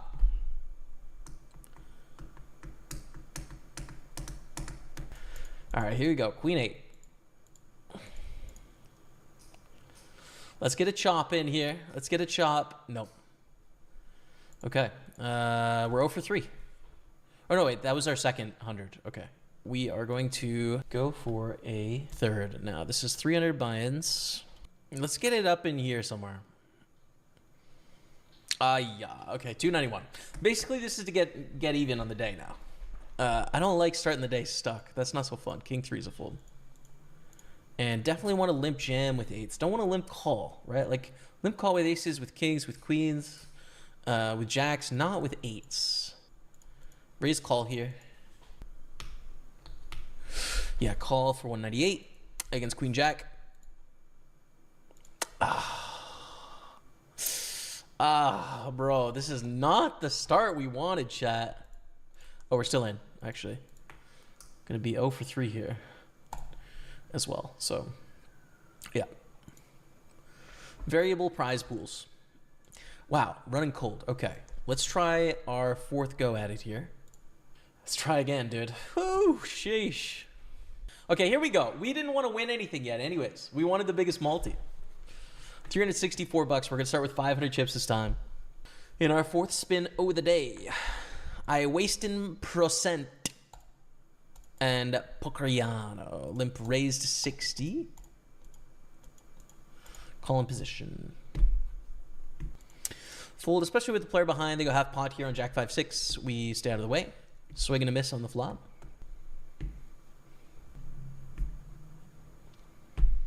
That is a straight against Queen Jack. Pretty big cooler for Queen Jack, to be fair. But we begin heads up here. Heads up poker against I wasting percent. Let's go for a bet of 20. I don't really know. Like, I don't know this player. They're probably a senior in that we're playing $100 spins, but I don't know for sure. So we're going to bluff some. I'm going to keep bluffing here. It doesn't work. I'm going to give up now. Once we play a few more of these spins, though, we'll get an idea of who's who and kind of... It's min raise we call. Tough flop. It's an okay flop, right? We have a pair of kings, but it's going to be tough to get our hand to showdown value. They're going to be able to play much better in this pot in position, but they bet 30 into 120. We call. Have the rail flush. Just for the clip or something, you know? That'd be good. They didn't. We win with king 4.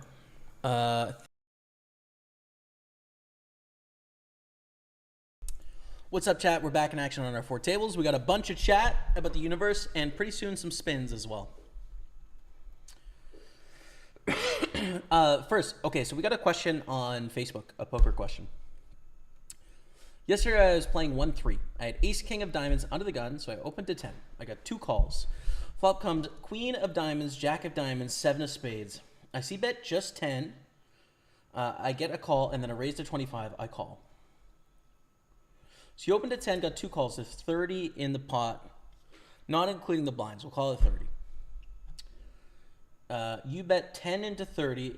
Someone raised to 25. You have to continue because it's too small of a raise. You have, first of all, I think you should not bet that flop 3 ways. If you do, you should probably bet a little bigger than 1/3. But when someone raises you so small, you have to continue. It's just too, it's too cheap, man. It's too cheap. I call middle position calls. And then you check dark. You might as well wait. You don't have to check dark, but that's fine. So we've got about 75 plus 30. We got 105 in the middle. 5 of clubs comes middle position. Checks. The aggressor at this point bet 60. I folded. No, you fold. Yeah. I mean, you, queen, jack, brick. You've just got a gutter with ace king. You're folding. I think the thing is you probably don't want to bet 3 ways on the flop. And if you bet, you want to bet bigger. Just a little bit of a stronger line, right? Stronger when you have good hands, so you're getting more money, but then also stronger with your weaker hands too. You got to fold the turn. Just ace king high, man. 6 is ace king. We double it up. We're back to 134. Let's go, baby. Do you generally just stick to ranges, or are you trying to exploit particular villains? Asked Alan Shakespeare on Facebook. It kind of depends, right? Like, the best poker is played exploiting people. But in this $320 knockout, I don't have any assumptions about my opponents other than they're probably decent at poker. And therefore, I'm trying to play straightforward, right? And then if I can learn some things about them where I think I can exploit them, then fair enough. But I'm starting from a baseline of playing standard and deviating from there. And various people have various opinions on whether you should start with a baseline of GTO or whether you should start with a moderated baseline based on your perception of the player pool. In higher stakes tournaments, I start from what I think is GTO. Right? My best assumption at it. Okay. On YouTube, Zeph4 says, and I know we've got the most on Twitch. I'm working there. I just want to get the other ones done here. If there exists a parallel universe, but we cannot detect it in any way, how is it different from fictional universe that exists only in our heads? Well, it wouldn't be from the human perspective, but from a larger than human perspective, it would be true. It just wouldn't be true from our viewpoint, like a higher dimensional sort of existence or something. It's true. Yeah. Does it even really exist? I think it does exist. If you're saying it exists, it exists. If we can't perceive it or interact with it, that's a human shortcoming, not a denial of the first thing. So it's just perspective, I think. Hey man, you sound like a guy who's tried psychedelics in a good way. Thank you. I haven't before, actually. I'm not interested in it either. Not that I don't think it'd be interesting. I don't really want to mess around with substances because, well, it just seems like a big risk in terms of like what the outcomes could be behaviorally and or long term. So I don't know. I'm cool in base reality and without using psychedelics, but I do like to think about meaning and purpose and philosophy and, you know, science and all this stuff. Like, I just find it really interesting. And so, yeah.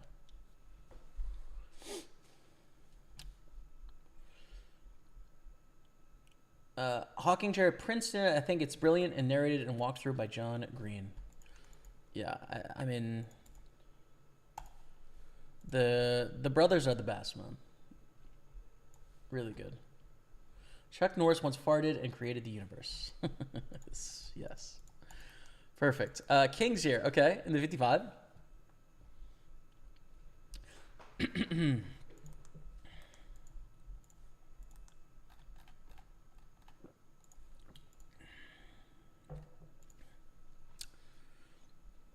Made me finally understand dark matter.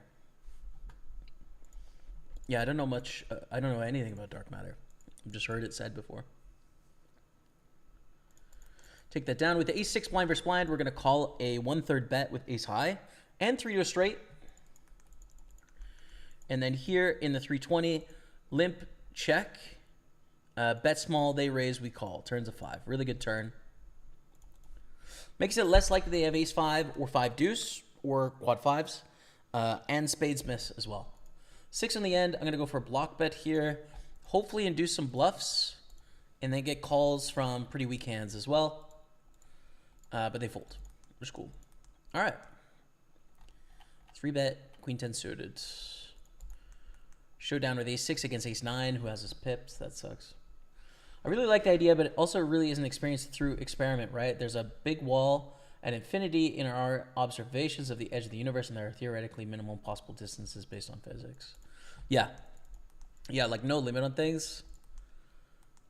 It's not what we're getting through experimentation, like you said.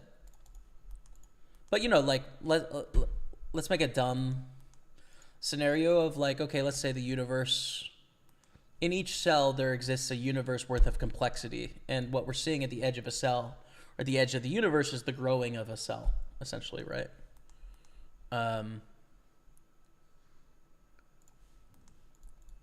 So we're seeing the edge of a smaller infinity than the true infinity, which is a concept that I'm arguing is kind of redundant. It's like there just is. Everything is unlimited in a sense. Like, not everything, but definitely like matter and time is. That could be the case, and we wouldn't have a way of measuring it, right? Sevens and nines with the king kicker. Playing the board. That's too bad.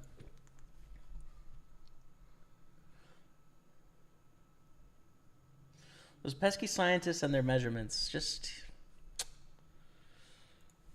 observation, dude. Whatever. Whatever, man. People commonly say we are tiny beings in a massive universe that's meaningless and narrow-minded as we are equally massive. Yeah, I think that's true, man. I think that's true. Like, you can minimize human experience by contrast, but you can also maximize it too. And I think minimizing it makes it easier. And that's what I was trying to drive at with the art and the life philosophy, right? Which is like you say, we are equally massive and tiny. And so we can minimize our experience, which is like the Stoic approach, right? Or we can maximize it, which is crying over spilled milk and being stunted by terror at the stakes of every moment of our life. That, to me, seems grander of an experience. I agree with you. That's what I'm saying. Billy Carson said some very interesting stuff about the past, how we come to be, about Anunnaki and aliens. Haven't heard any of that. That's interesting. True, we are trillions of cells working together. Exactly, man. We're a superstructure. We're going to go for a small bet here. Trust me, philosophy of infinity is discussed in there for sure. If you want to talk about the intro to talks on infinity, keep reading Russell. It comes in super early with Aristotle's first mover argument, all the way up through Spinoza's for a far more nuanced but still pretty self-contradictory theory of modalities, substances, etc. I'll keep on it. Looking forward to it. We didn't study any Aristotle in my intro philosophy class. Like, we spent time on Plato and then we jumped to Aquinas, I think. So I'm kind of interested in what Aristotle is up to because he's a big name in philosophy I don't really know anything about.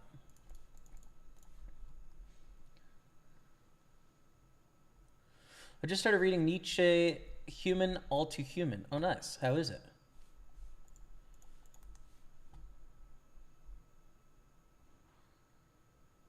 I've tried psychedelics, and I can tell you they're great, but they can really mess with your head for sure. Yeah, I think that seems unnecessary for me at the moment, but... I mean, there could be a point in the future where I try them, but... I feel like the stakes are a little bit too high to where I would be risking too much. It just doesn't make sense. I read that what's in black holes is actually everyone's spinning deviance. That's hilarious. That's funny. Oh, I also had the flush draw. Oh, AC Knight. I missed it. Okay. So it's Queen, Jack, Brick, and you have a flush draw on the turn. Yeah, it's too tight. You got to call. Because there's 105 in the middle. They bet 60. You're getting 3-1. You need a little bit less than 3-1. You need about 27% equity. Plus your 10. Right? So you have all of your spade outs plus the 10 out. You got to call on the turn. But I would probably think about playing it more aggressively at some point. You have to at least call on the turn. At least. Your hand is a little too good. You can think about raising, but if your opponent's never going to fold, you might as well call. If you think you have fold equity, you can raise on the turn and try and get the fold a hand. Not usually a good strategy at small stakes, though. Yeah. Yeah, you got to call the turn. What time is it where you're at? 5 p.m.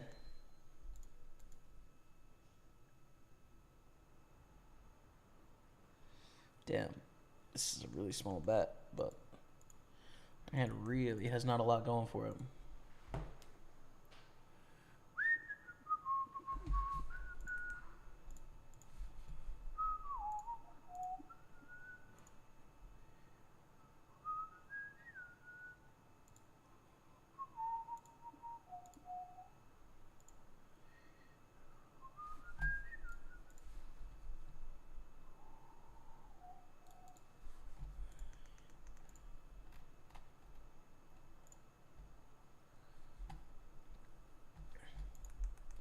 We lost. King Jack to Ace 5. That's sad. All right. How did they call off? How short were we? Let's replay this hand. Okay, 12 blinds. Yeah, fair enough. I think Yen has to call, especially with a bounty.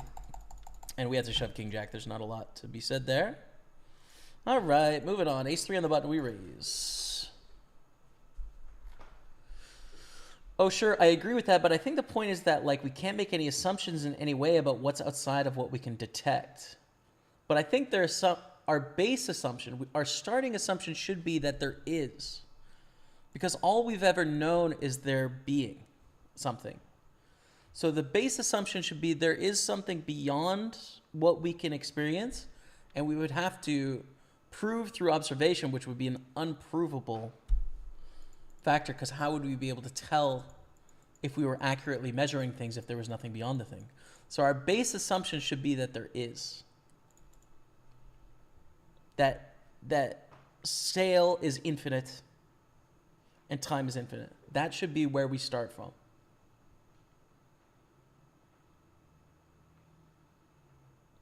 That's the most rational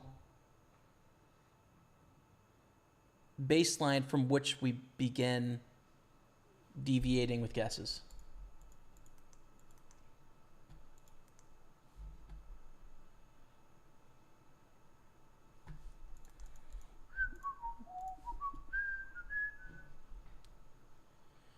Can you do private coaching? Not at the moment, Nick Fan. I have in the past, but...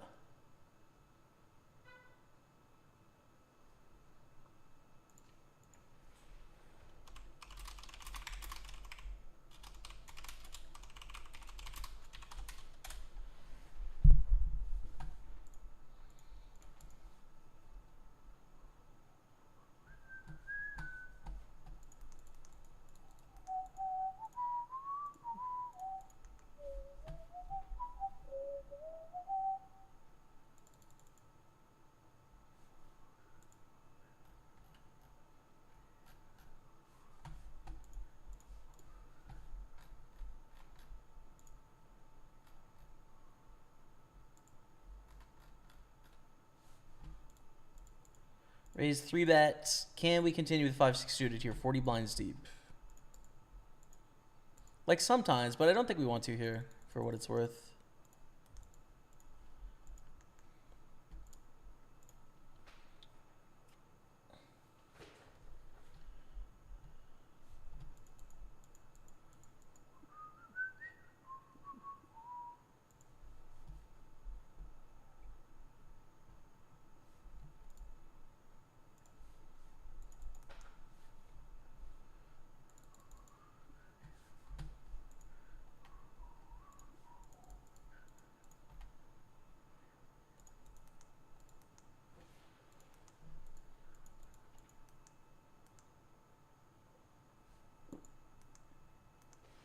All right. This is not a vibe. They bet very small. We call. I mean, I don't want to bet this 3 ways, but get them 4-1. You aren't missing out on anything if you never try psychedelics in your lifetime. They suck, in my opinion, and unfortunately, I tried many in my youth. Word. Thanks for the testimony on that.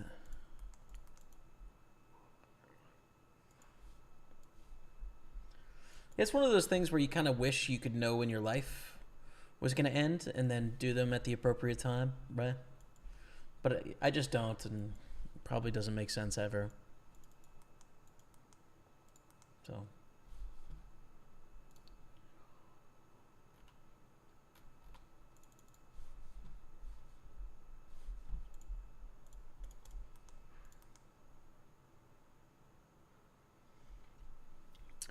Playing these 3 tables. So I think I have a little dinner at some point here pretty soon. I want to eat that before we play the spins, and then after that we'll spin it up, baby. 4-bet is an option here for 40 blinds, but call is better. Ace-Jack offsuit is just, it's tough to imagine Ace-10 like 3-bet calling, right? They bet super small. We call to the turn. Oh, it's gorgeous.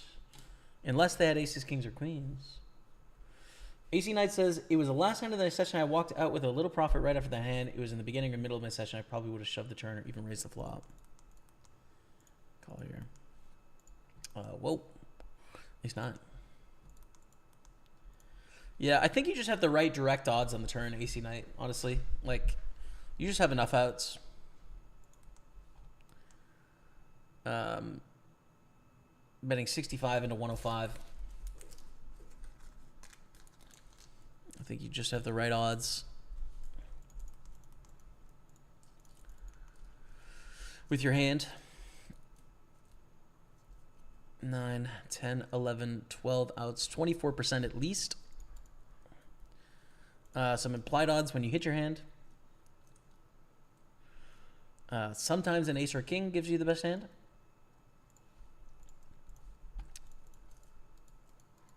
Sometimes you can bluff as well, although probably not against this player type.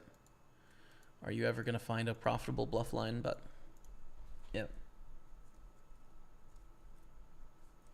Do you believe all animals have souls like insects?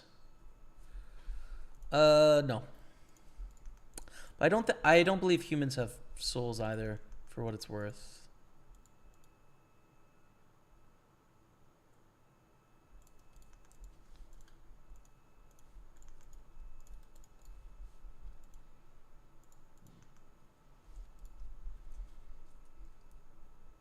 Yeah, I don't think there are things that lie outside the bounds of physics and chemistry.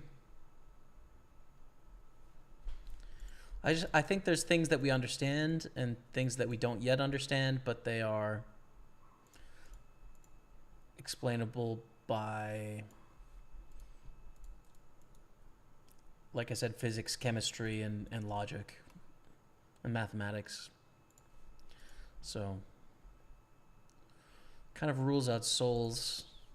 Be nice if I was wrong, though. That'd be good.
Knowledge of the universe is like grabbing a coin between two car seats. The further your hand reaches, the further the coin goes away from you.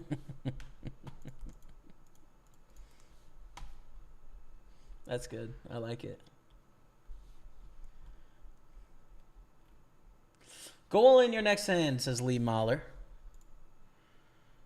I can't promise that I'm going to do that, Lee. But there's at least some chance that I will.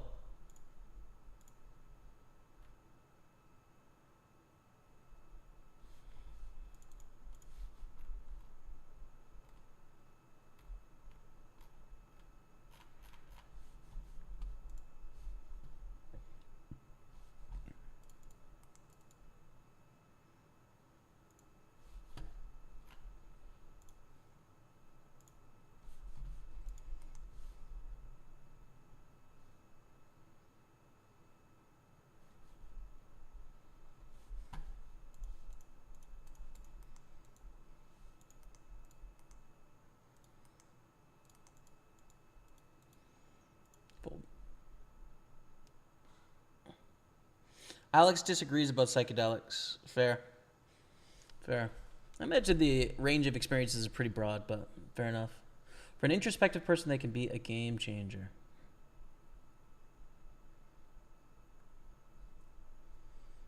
Yeah. Fair. Fair enough, man.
Full to 7-4 here. Great stack. 8 of 119. This is a one-day turbo, so we are going to get to the conclusion of this tournament today, as well as this one, where we have 150,000. We're in 14th place, 9 pay. First is going to be 1,800 plus bounties, maybe 4K or so. And here we gamble. Good luck.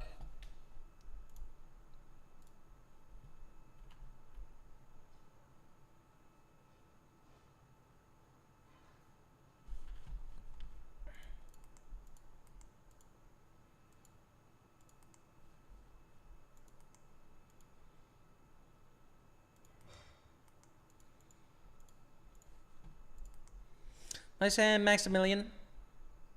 Nice hand.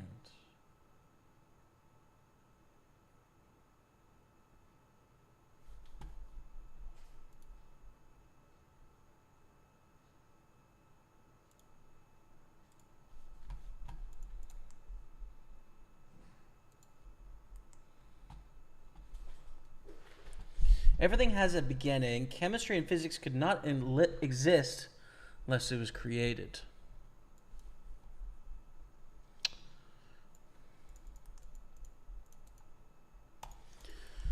I don't know if that's true. It seems right, but it seems equally absurd something being created.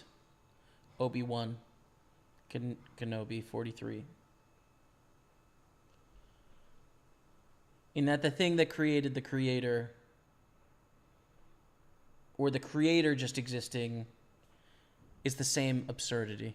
So something, whether you think that's like a god or just matter, has always existed, which is the same level of absurdity between the two things, to be fair.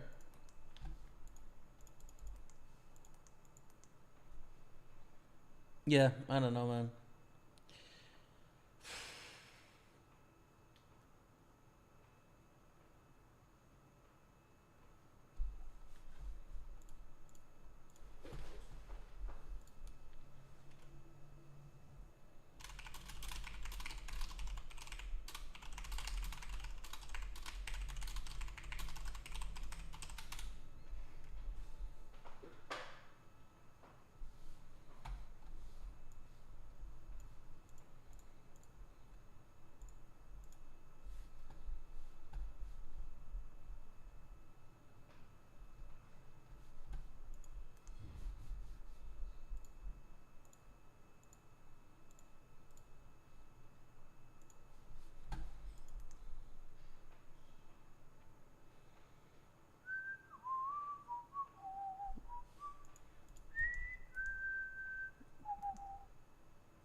Well, there, King 9. We're going to open it up on the button into these two.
By folding ace-3, I forget the spot because of the delay.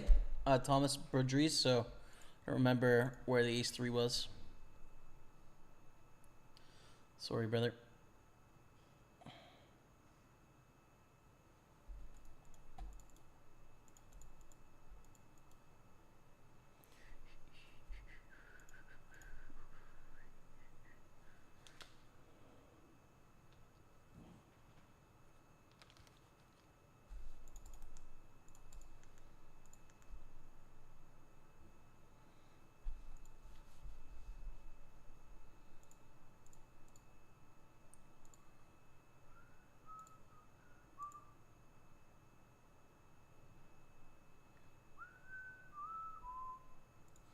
Oh, I accidentally closed out of my YouTube studio. Hopefully it didn't shut down my live stream.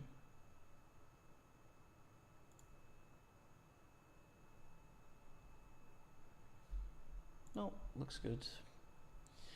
That would have sucked. I closed the web page. Well, now I know what that does. It's fine. Ace 4 is a little too wide. 7s is something though.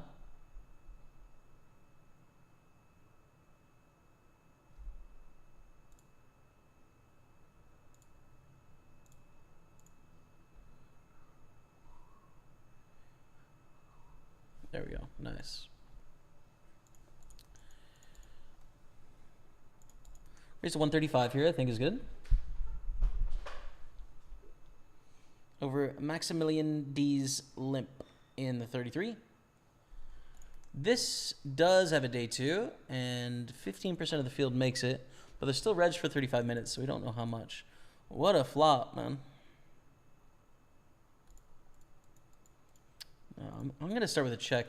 We can get all the money in by the river here pretty easily, so check to hopefully induce a bluff, but don't have diamonds or ace jack. Let's go. I'm glad I checked flop, man. Ship it. Ship it. 2 milli.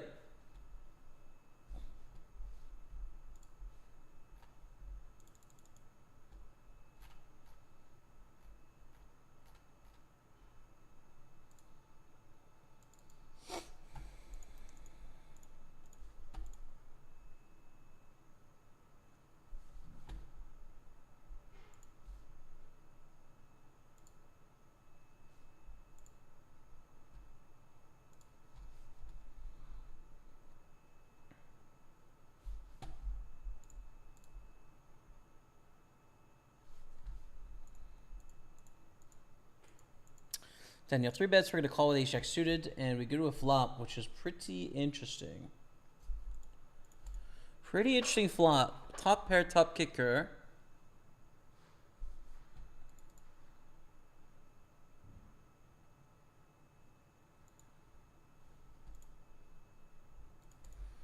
Call flop turn, 8 of spades.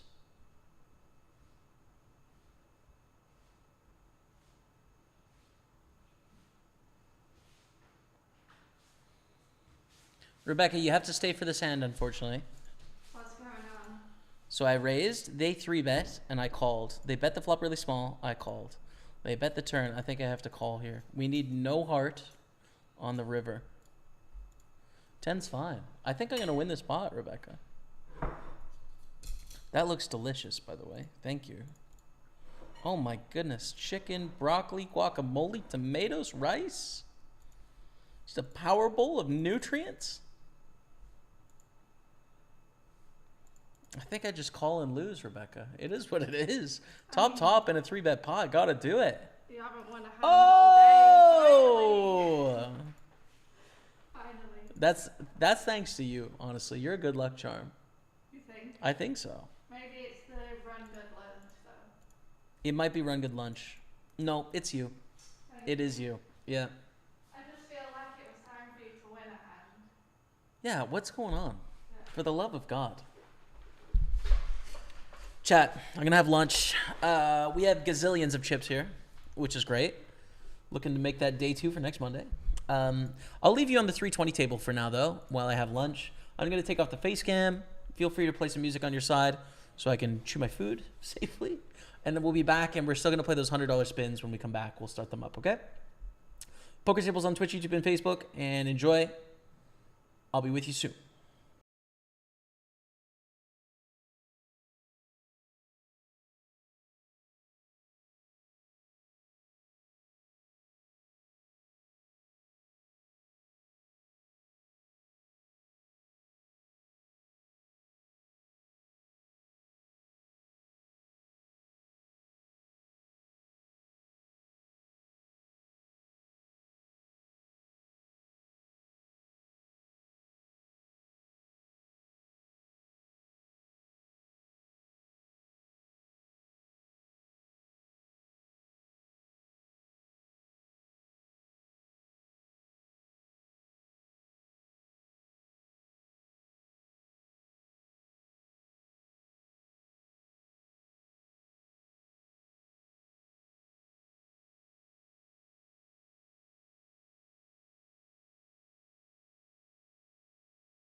Okay, what's up? I'm back. Double up in this tournament. 113 in bounties, which is good, and we have a real chance now. 9 of 13 and 9 pay. So we're gonna battle it out to the end. We're gonna limp in with King 3 here, but let's play at least one spin before the break. $100 spin overdrive.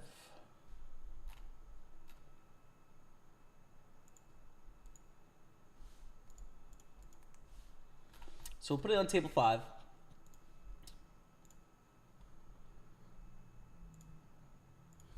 And hopefully we can win all the money. We're going to play a 10-pack of spins. Oh. The animation is frozen, which sometimes happens on the first spin, and I don't know why. But we're going to find out how much we're playing for in a second here. 268. Okay. All right, here we go. Three-handed, Pokeriano, we've played with a bunch. Bitcoin to the moon. Probably rich by now, I would guess. I don't know when they made that name, though. Oh, there was a name reset at PartyPoker a few years ago, and Bitcoin was already up in the 40s, 50s. So probably not super rich yet, based on their playing this $100 spin overdrive, but could be on their way. It's tough to tell, you know? What do you think, chats? Bitcoin to the moon, you think they're rich or not?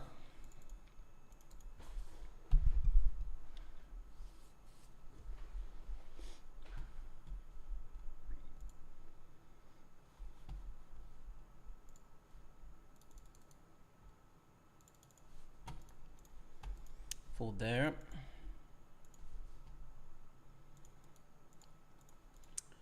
Three nine suited kind of sucks, but I'm gonna try and limp in here.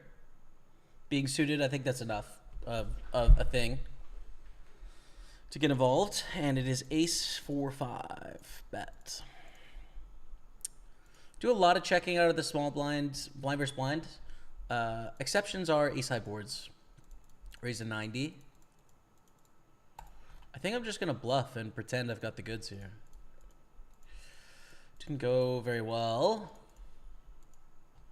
GG. My thinking here is that they're going to raise almost all of their aces pre-flop when we're 9 blinds deep. So it waits towards flush draws and then flop 2 pair or better. It's really hard blind versus blind to have that. I think enough of their range is just going to be total airballs there. To bluff with our essentially gutter and just like 2 free cards because it's just not an ace. Right, I don't think they're going to even have a raising range on the flop. I think they're going to float 100% of hands. But I could be wrong because I'm not a spin pro, you know? Let's play again. Number 2 for me and you. All right, the animation is working now too.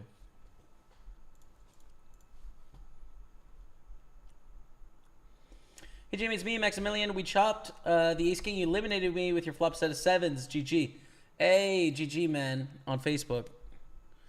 Ooh. All right, 362 is what we're playing for here. GG, brother. Thanks for hanging out today, by the way. Just won 138 player MTT. It's not even 8 a.m. yet. Time for breakfast. Tazor. Getting it done, brother. Let's go. Congrats, man.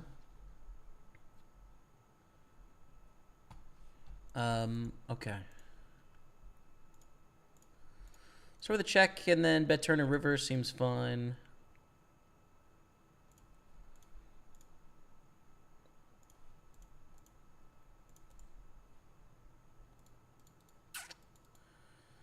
Maybe a little thin on the river now.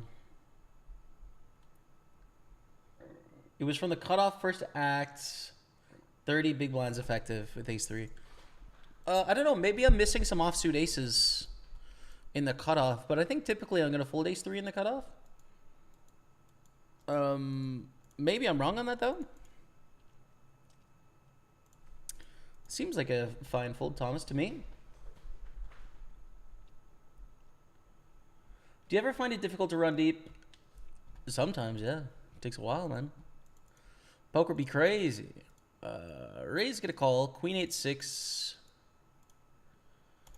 It's a bigger sizing board, and it's a good hand to bluff. King junk, right? King highs are going to be one of the best bluffs to have here. And it's better to bluff King 4 than it is to bluff like King 10, which has more showdown value. So pretty elite bluffing hand. And it works out. We're in the lead early days. Hey, Jamie, how's it going 4 minutes into the future? Good luck today. Thanks, man. In my present, it's great. And your future, also great.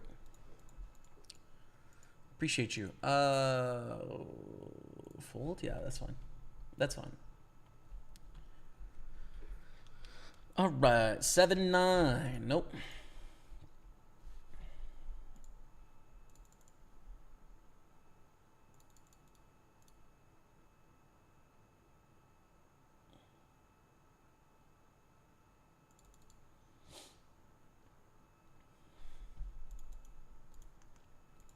Look at Anders' comeback. Wow. Was down to 50,000 chips and now has 350,000. We're still 4 off the money here. In the 320 6 max PKO. And we are the chip leader in our overdrive. But blinds are going up right away. 30 seconds, it's going to be 30-60.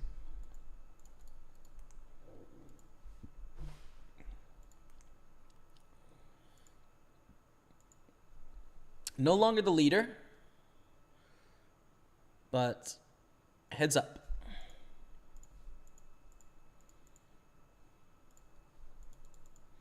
Too big. It's a 5x raise. Too much. Also playing a pot against Marcel where we flop a double gutter. A 7 or a jack will give us a straight. So kind of an interesting hand.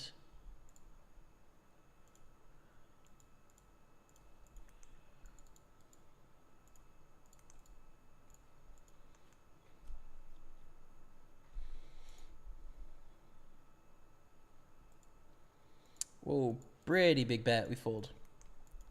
And fold here as well with Queen Deuce.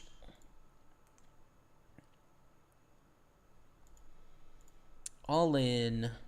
Could limp as well. 8.5 blinds deep, but I think offsuit version. Probably just want to rip that there.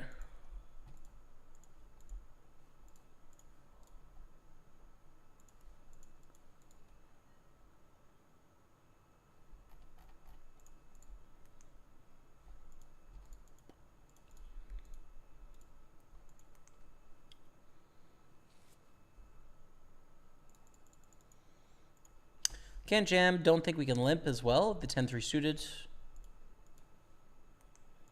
We are out of here with 4 blinds in the 55. They limp, we check. Pretty good spot for a float here, right? They min bet, we call, check, check, turn, bluff, river. Seems pretty good. But it goes check, check, 10. Let's bluff ourselves. 7 high, straight draw.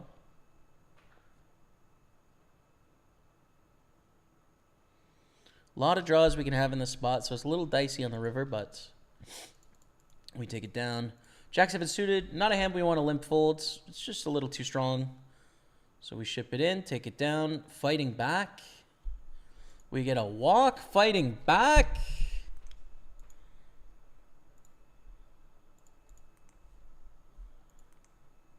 Come on. Oh, that was the moment. This is spin number 2, Ben. Spin number 2. First one was a brick. I bluffed in the first one and failed. 10-7 suited. Okay, man. It sucks that this is the one we got to get it in with. Oh, and it sucks we're dominated too, man. Oh! Doesn't suck anymore. Tell you that. Let's go, baby.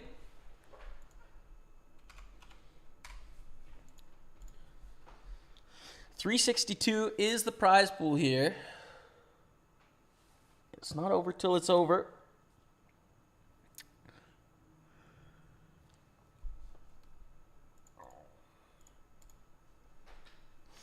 Nine high against 8s. Ooh, they're going to get back to 560 here probably. 4. Ayah. Ayah. No. We have to fold. Oh, no, they're back. They're back. 10 high. But for 5 blinds, dude. We got to get in 10-9. To end it, dude. That's a good flop. Let's go. Thank God. 362 is the cash. Ship it, Dottie. Let's do another one. So this will be our third buy-in, but off to a nice profit. Start. This is our third. Let's see what we get here.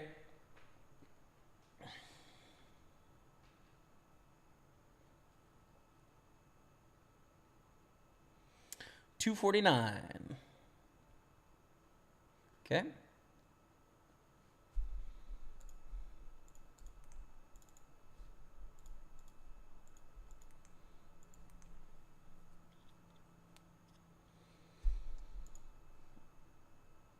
I think raise fold is fine with 7-10 suited, right?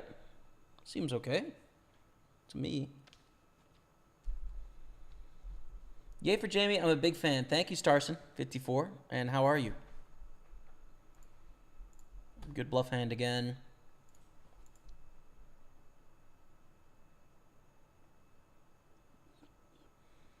Could probably go 40% here. When stacks are deeper, it's a half pot sizing on Queen 6-5.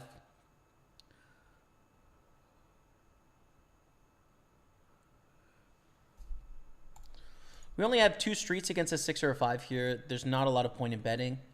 Not on the end. Probably going to call the river, right? When they have a queen, it sucks, but it's hard to have a good hand. They check. Too thin. We check.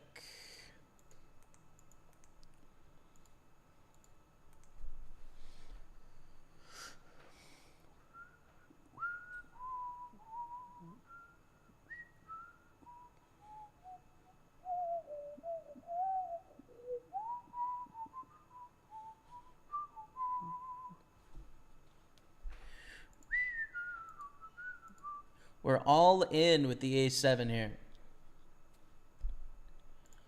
Limp? Yeah, limp to induce. A7 suited is good enough.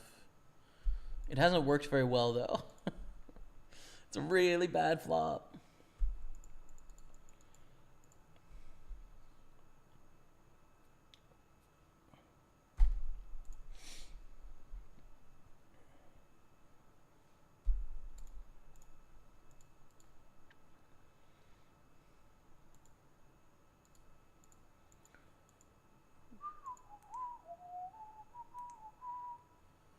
Queen 8, they're all in for 6 blinds here. It was going to be a call, so glad they didn't shove. Here we go. All in with the 5s.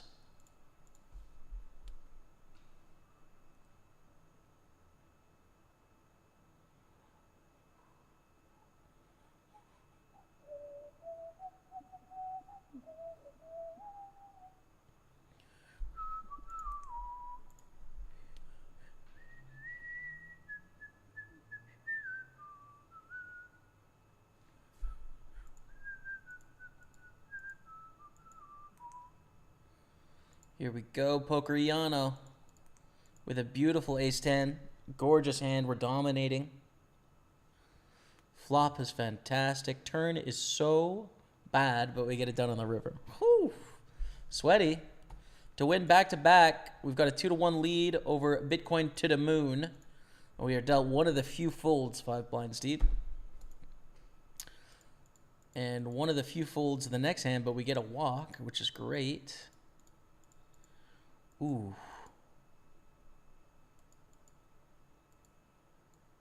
Gotta be really close. I don't know. Fold. Gotta be very close there. Call,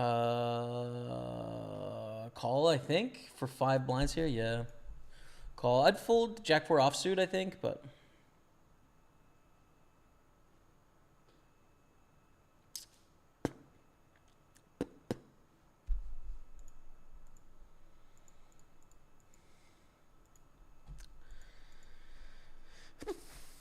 Yeah, dude. All right, here we go. Here we go with the Queen 6 suited.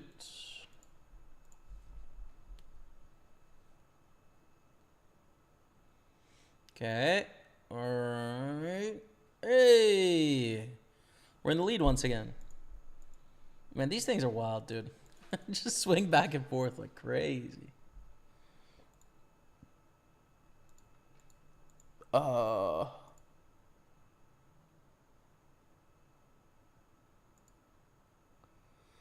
6 blinds, dude.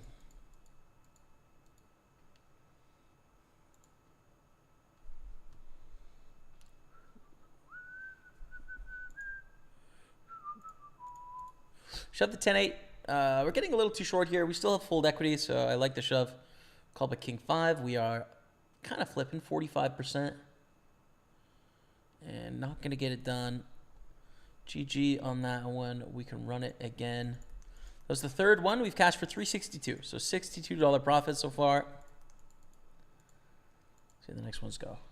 How easy for you to still make a living from poker after so many years in the industry? It's a lot easier now than it was in the beginning, I would say. But I have a lot of experience and a lot of contacts. And now I also have, you know, like my stream, which is, you know, very different than when I first started. And I just had to rely on just my table winnings. A lot more stressful, a lot more variance. You know, I hadn't built up a bankroll yet. I was very young. A little different now. So yeah, it's still doable. But, you know, I don't take it for granted either. I think things could change at any moment, so you just kind of have to do your best, and hopefully things work out. Okay, we're on the bubble here, actually. So we're 2 off the money. 2 away from cashing the tournament. There's one shorter stack, but it's on the other table, which is sad, dude. We wanted that short stack on our table. Hopefully we can make it into the money, though. Min cash of $395. Dude, I have to fold king queen first hand. So sick. I don't like jamming here for 18 blinds with the bounty on our heads. Flatting is a mistake on 18 blinds. We can get squeezed by so many people with so many hands. Gets us to fold our equity. And is a raise from under the gun. It's just so sad. I'm going to fold king queen. All right, let's do our 4th spin here.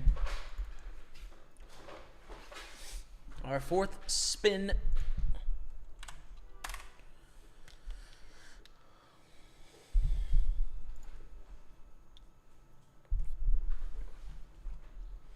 Ooh, not a good one. 218.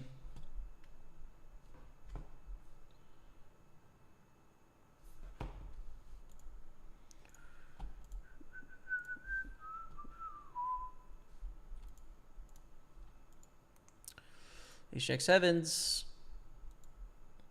Heads up after the first hand.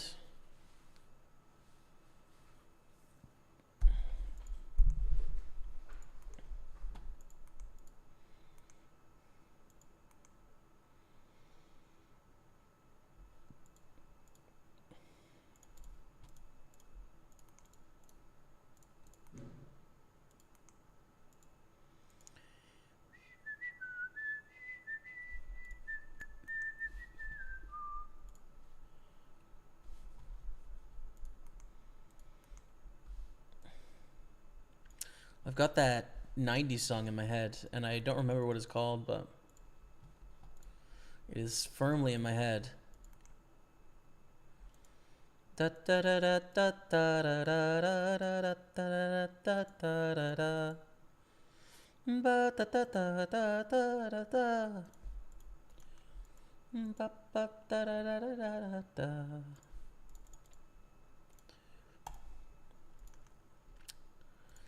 On the soft bubble, I was ready to play for it all with the 7s, but no dice. You remind me what site you use to purchase art when you ship attorney? Thank you. Nowadays, Artsy is the one I use the most. ARTSY.net, I think. Artsy.net. I also used to use Saatchi Art. SATACHI. I think there's 2 A's. SAAT. And then before that, well, it's a bit decorative. I don't know. Etsy before that. It's a little bit cutesy decor land, maybe. I wouldn't really use it anymore, but that was where I started, and you can find affordable stuff there too. But yeah, Saatchi Art and artsy.net. Mike C. Tennis. How about I win this?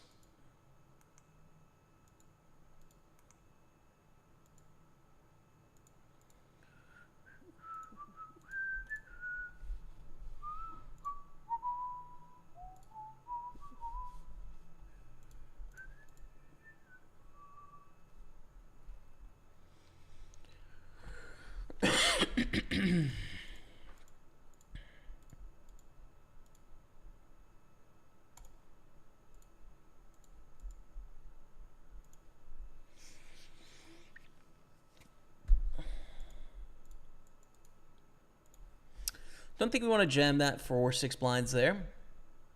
The 9-6, although it's got to be somewhat close. 10-7 for 5.3. I don't know on that one. 10-9 is definitely a call. Oh.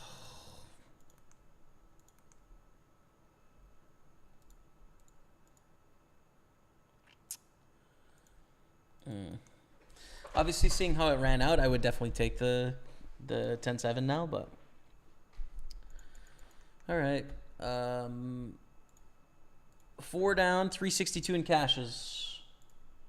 Again, this is halfway through our spins. We've won 1 out of 4, but it was the biggest one, which is good. We really could have won that other heads up one too.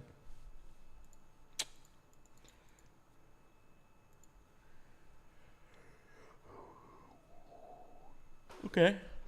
274, fine. Neutral. Ooh. Sheesh.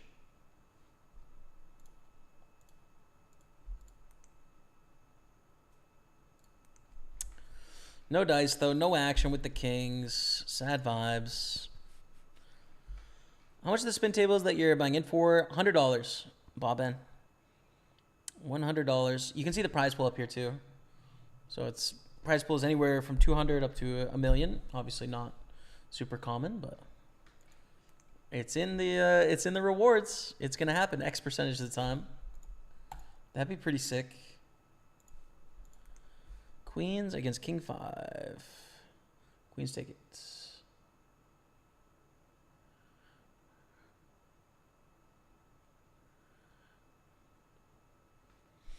Call. Streets with the Queen 9. Check. The nice thing about this is we're going to have so much fold equity because of the main pot here. Right? So we can just kind of mess around. We're going to win the side pot if they fold. And they're going to play it straightforward for that reason, I think. I mean, unless they knew more about us, and then they would probably not, but they don't know much about us, so it's fine.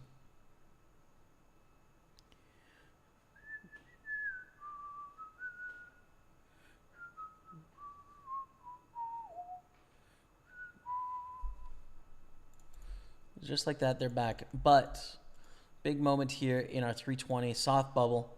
All in with the ace-queen offsuit. Definitely different than the king-queen, tell you that. Definitely different. Dominates ace-jack, dominates ace-10. Marcel cold calls. Please win this flip, dude. It's our time, chat. Yes! Absolutely, it's our time. Let's go, baby. 324. Let's absolutely go, Dottie. We're in it to win it. We're taking it the distance. Moving on. 75? Ooh. It's a fold, man. I'm folding. That's crazy. So sick.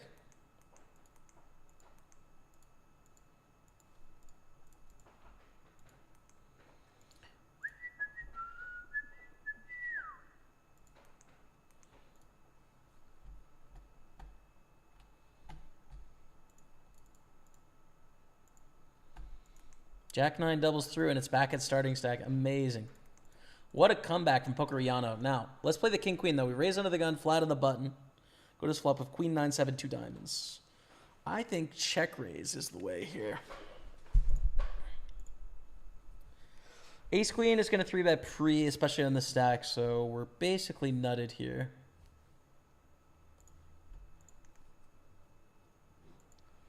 I mean, 7s and 9s are possible in our opponent's range. Queen 9 suited, but mostly draws. For 80 chips. Yes.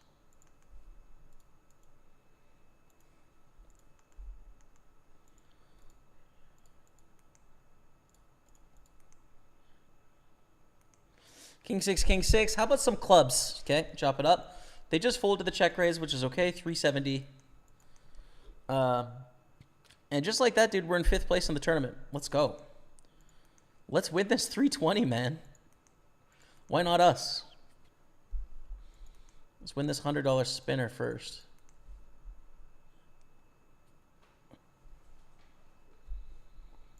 Ah.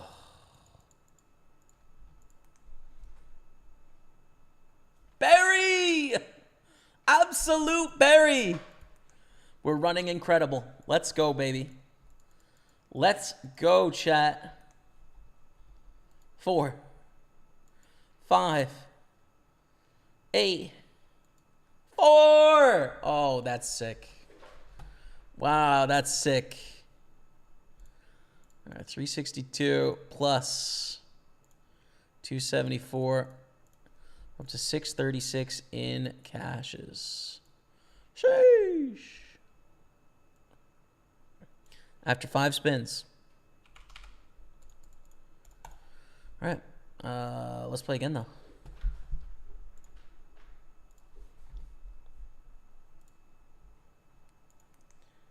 Let's play again. Number 6. We're free rolling this one. Even if we lose this one, we're still up 36 profit. We got a free roll. And 284.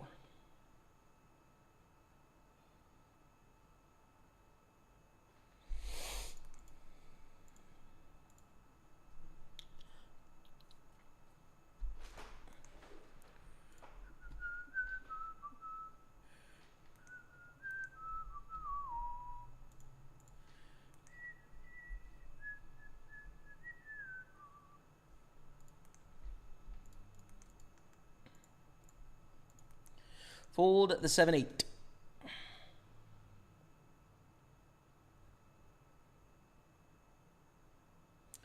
Ace deuce jacks all in to get it heads up.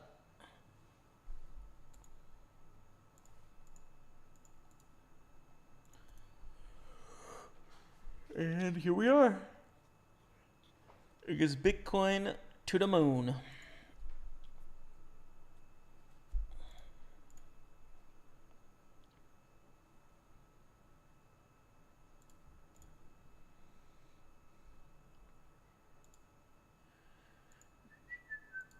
Call with Queen 9 suited against an all-in. It's a pretty good hand. Heads up. That's ace 4. All right, 46%. We could just hit a club here. Oh, 9'll do, baby. 9'll do. Absolutely. All right. And back to folding trash. 4-9, 10-5. Fold, fold. Ooh.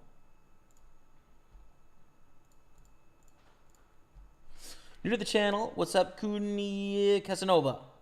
Been new to the online poker streamer content. Love to see you and your brother Steph. Thank you very much, man. I'm glad you dig the vibes.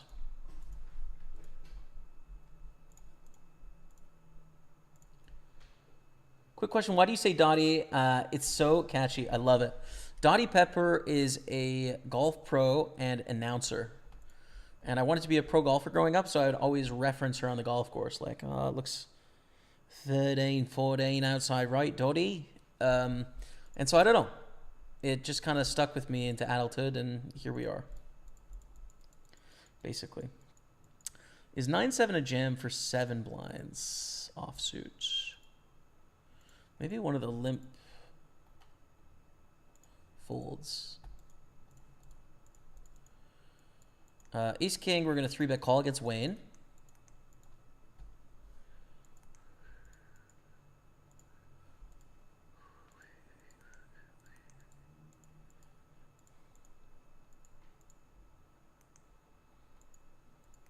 But we get a cold call from Thang V. Ace 10 9. I think Ace 10 and Ace 9 are folding here. So 6 combos of sets, and then we're beating the rest basically. A4 is a fold. Come on now. Come on now.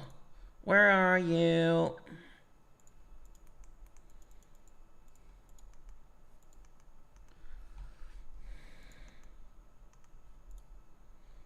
God, dude, so many folds in a row. So sick.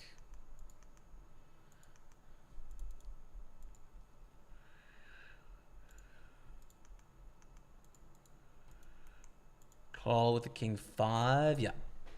Against 6 7. Come on. Come on now, king 5 against the 6 7. Now.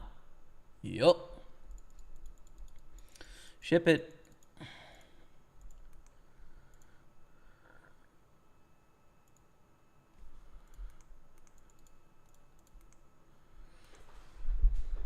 Spade. Okay.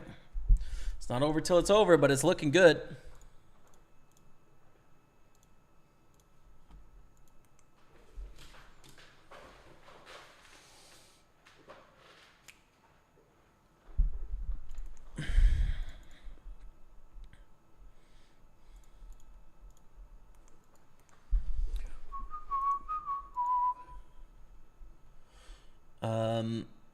Also, those Portuguese pins on your hat? No.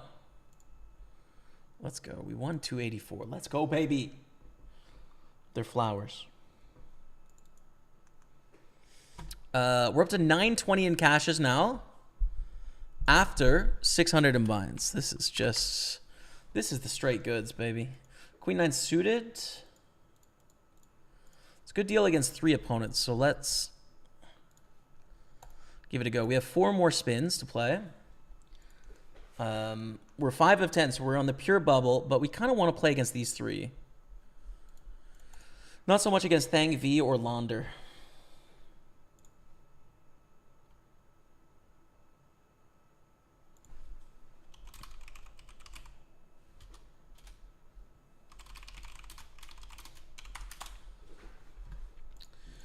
And fold. All right.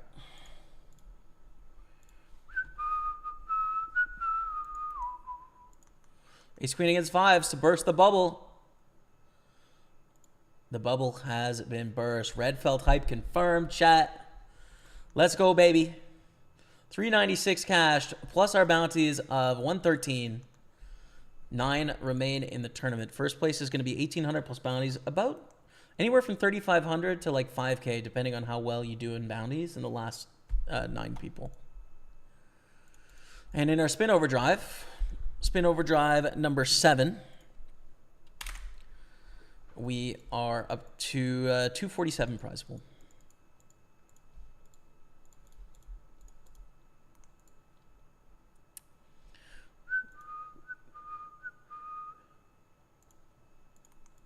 Queens against king queen here. Wayne could go bye-bye and wait. Oh, yeah. Okay, I see. I was confused. I was like, did we just... Okay, fold there. We're going to limp into king 8. You know, I think I regret this decision. I think I played this incorrectly, but it's too late.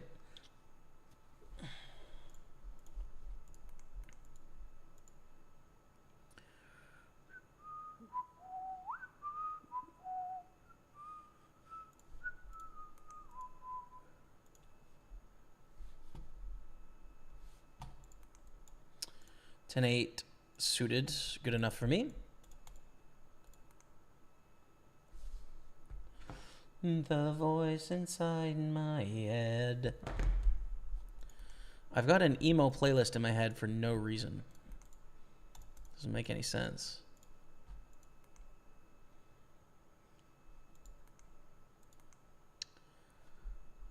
Yup. That's an ace king. Ship it, Dottie. Ace or king.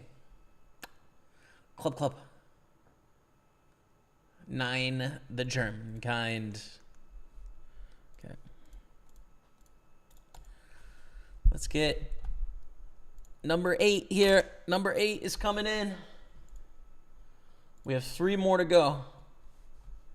920 in cash. Is 3 more to go.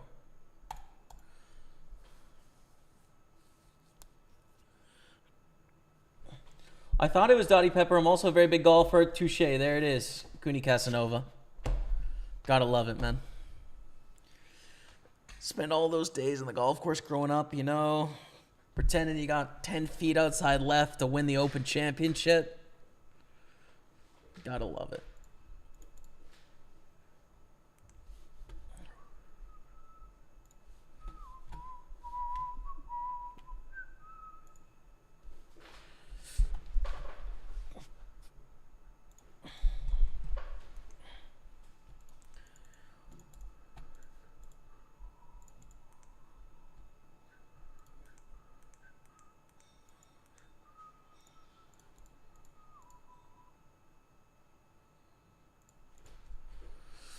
Ten four deuce rainbow. Do we want to continue with king 6? Against 20, yes. Against something else, no. I think.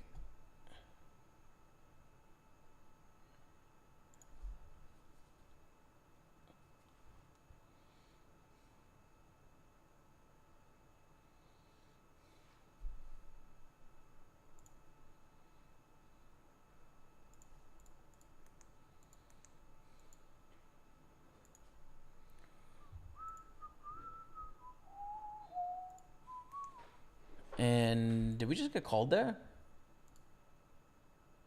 We did by 10-7. Word.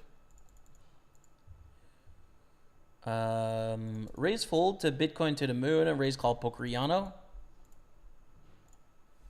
is the plan.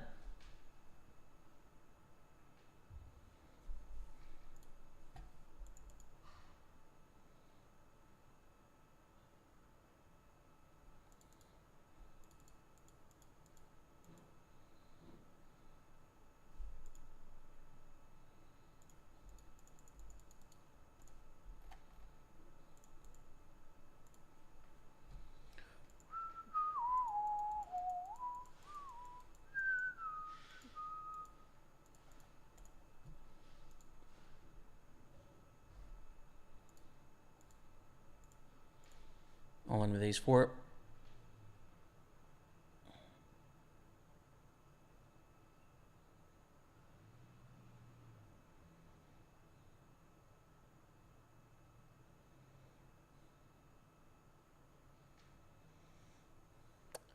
Against 5s, against king 10. So I don't know who's ahead here, but we'll just hit an ace and win the whole thing, I guess. That works for me.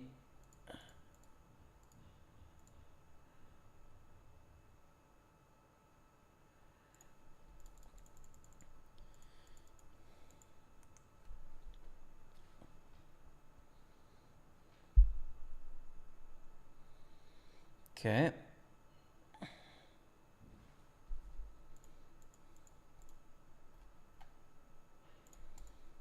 Eight five suited for 4 blinds. We actually get a fold there, which is great. Cheers, Cooney Casanova. Cheers, man.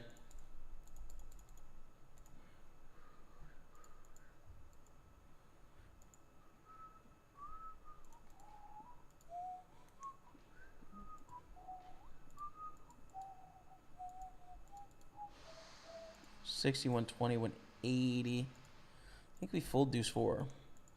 I think we fold the deuce 4 there, as much as we hate that. Oh, and 5 deuce? Brutal.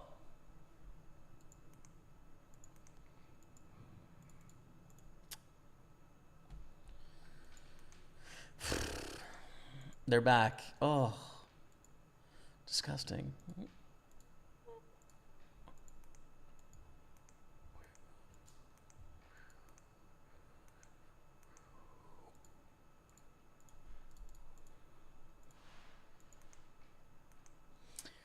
All the way back from the dead to basically a tie game here.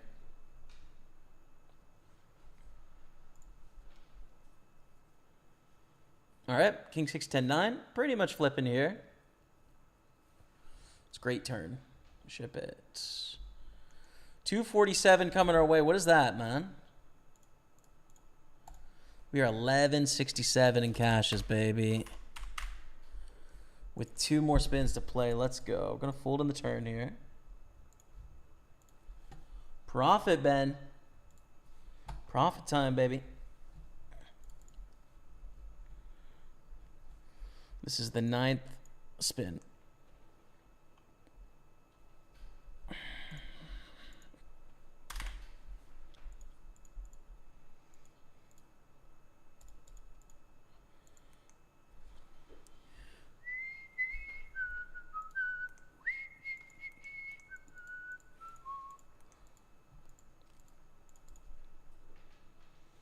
Limp check, ace 3, 4.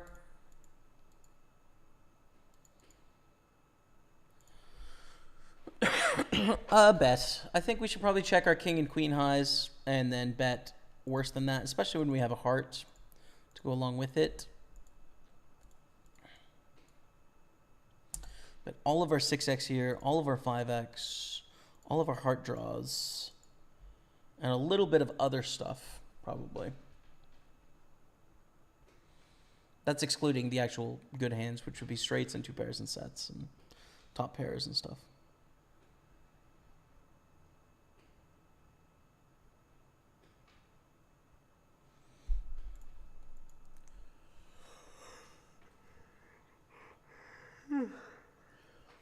King 9. Feeling fine. King 9. 3, 5 is going to be fold.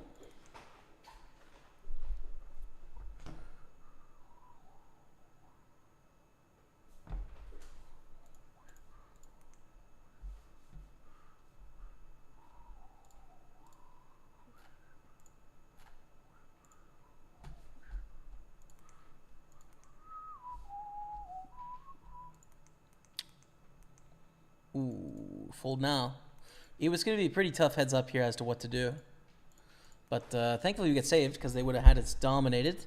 And ace-jack crushes them as well. So we are still 3-handed here, barely, right? Nope. Heads up. Queen 5 suited. Definitely good enough against ace 4. But sometimes you just run hot. Or do you? You do. We are tied once again.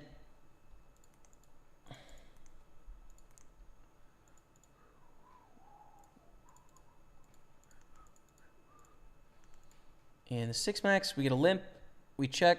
They min bet flop. We call with the second pair. Tough spot here if they keep betting. It's not if they check. It's just a check. King on the river. That would put us in a weird spot because it wouldn't rep anything.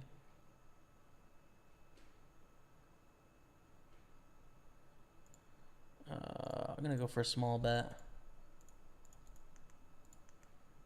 Okay, take it down. All in with ace queen.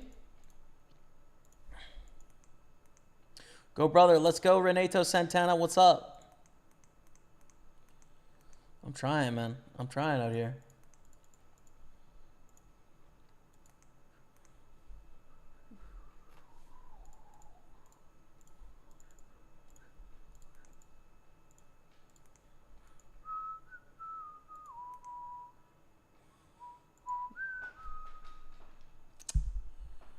I think it's a call.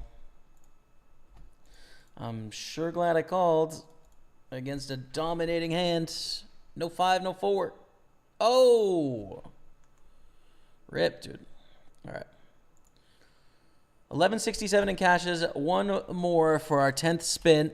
We are guaranteed profit at least $167. At least. But let's make it more than that.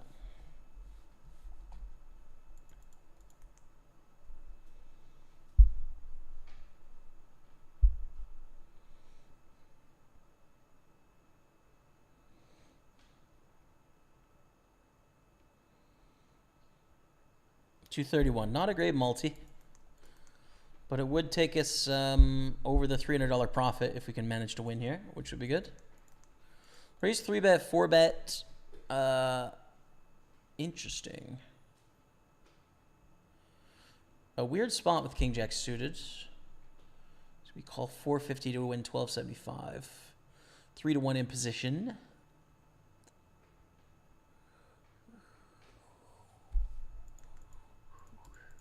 But we can be dominated pretty easily by Ace King, by Ace Jack, by Aces, Kings, Queens. Awful. In that 33, man.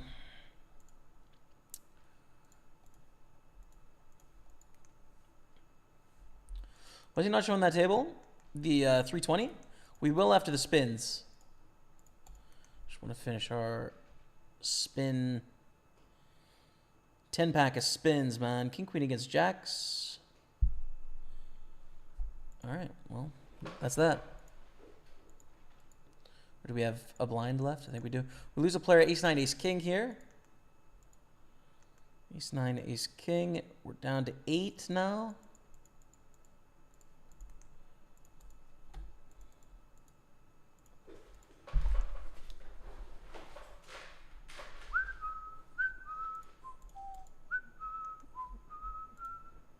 And that's it for the spins. 1167 is our finish there. On the 10, GG.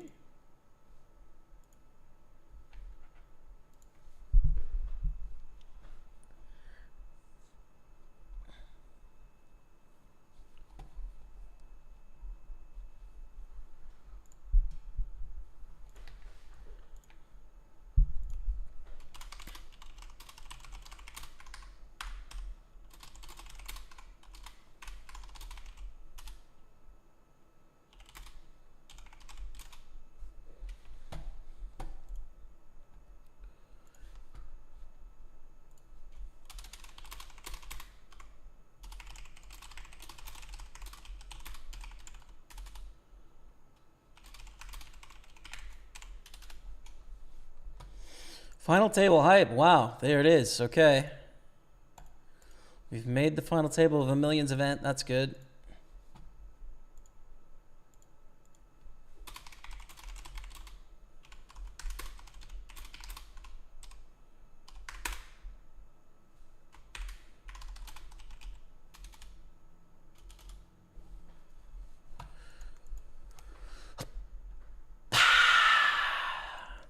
Final table hype of the 320 millions online 6-max PKO coming to the final table. 428 in the prize pool, 113 in bounties, down to the final 7. First place is anywhere from 3,500 to 5K depending on how much you crush bounties. Let's double this up here. 9s against Queen 10.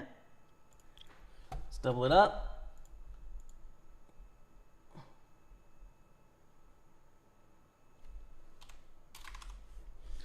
And we lost there, $29. They hit something good. Okay. Well, the last table of Christmas. How about that?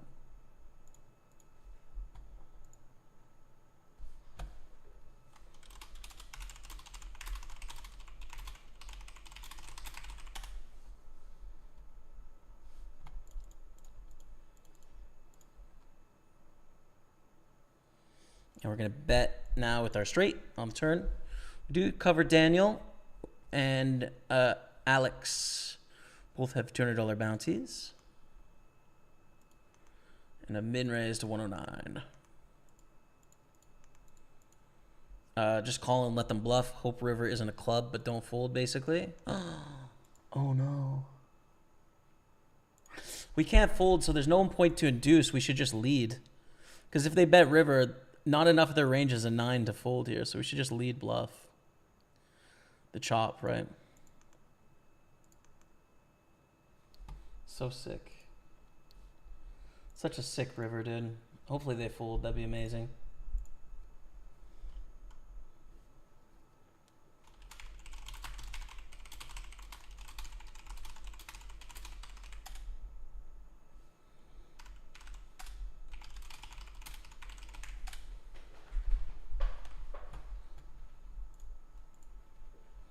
Nice. Let's go.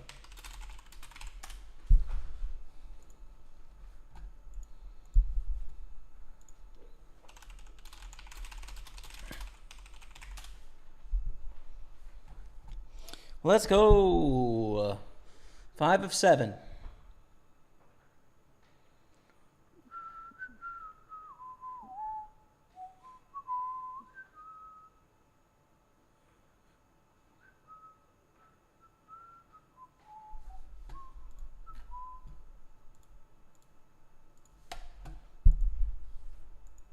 How do we want to play ace-jack suited? For a 3-bet, I think. It's not like a spot we want to stack off or anything, but we do cover our opponents. It does flop really well sometimes. Having fold equity pre-flop is a good thing, and if we flat, we're going to get squeezed relentlessly out of the big blind. All of those are reasons that I like the 3-bet, I think. So that's what I'm going to do. How about that?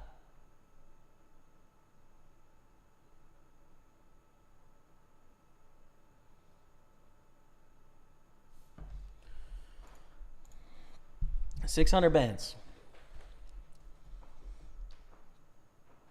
4 of 7, but we've got first and second, deep, third, fourth, and fifth kind of tied, and then the shorties. That's how I would divide it in my head, personally.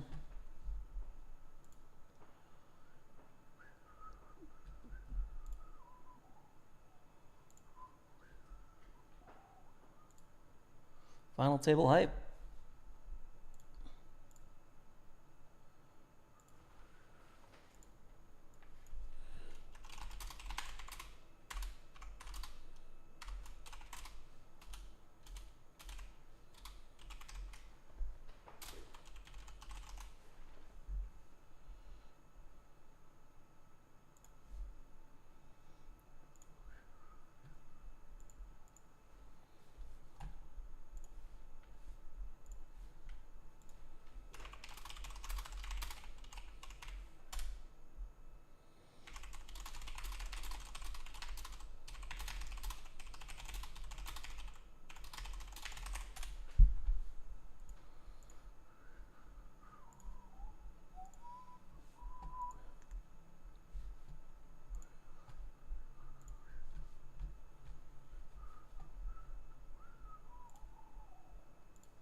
Four, 6 suited. Kind of a pretty looking hand, but not worth playing here. We'll just fold. As we continue to battle it out here. Fairly decent structure, right? Average stack is 740,000. We've got some play here, which is a good thing. Got some good players as well, but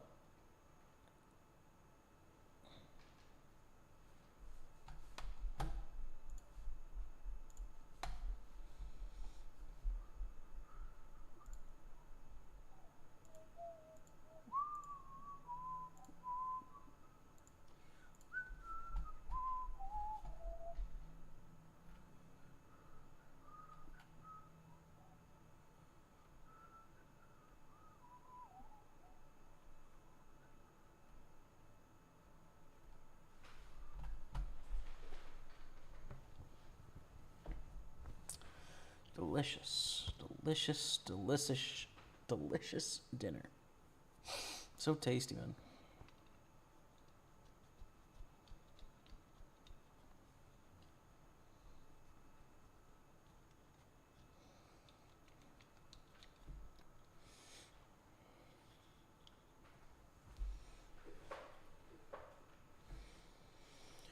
Alex picks 30,000 here into B Shalom. Thang V is 100 blinds deep here. Sick.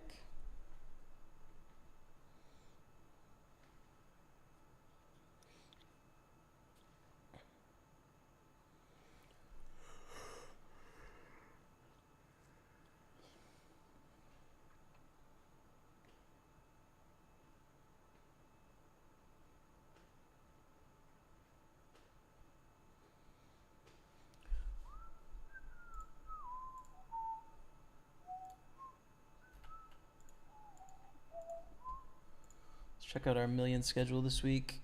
Love to make it through into the day 2 of the 250 and 6 max PKO, but we'll have another chance on Friday for sure. Friday at 3 o'clock, we'll give those two a go. We have opportunities on Saturday, including the mystery bounty 8 max. That'd be fun. And then next Sunday, we've got the 5:30 main event. Jack 10, not good enough. That's a bigger stack than I remember. Bichalot is a lot shorter. So is Thomas Jack. Wow. Okay. Next Sunday, 162 deep stack. Okay. 328 max PKO. Very similar to what we're playing right now. Similar, not the same. 6 max championship. The 109 mystery bounty. Ooh, you know what I haven't played yet is the PLO main event. 215 PLO main event. That's one that I want to play on Sunday, I think. In there for that, dude.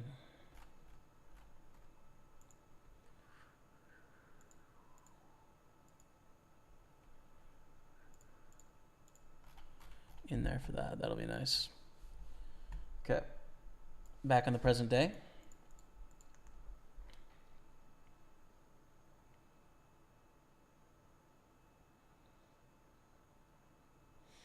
Dimitrov going for the raise. It's 2.3x. 5-9 is not going to be a call.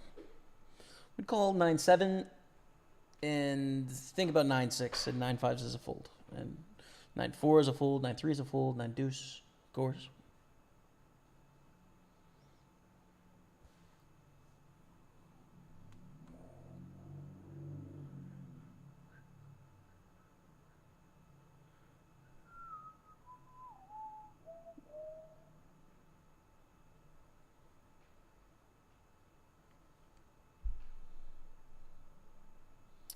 Good lucky legend. What's up, Gary Mitolti? Miloti? Welcome. What's up? Thanks for the kind words on YouTube.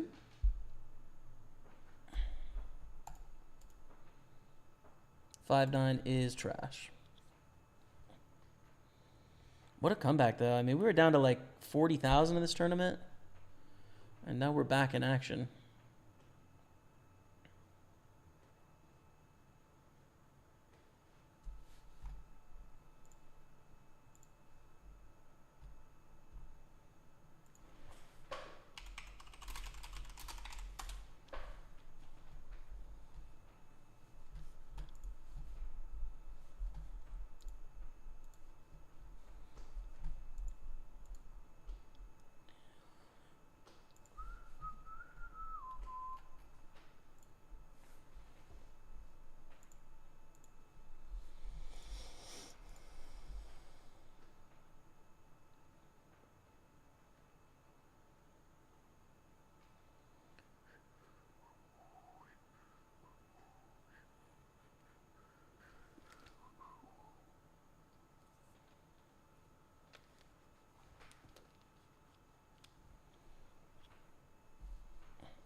Ace, king, deuce. 40,000 in the middle. Daniel quite short here. Pretty short.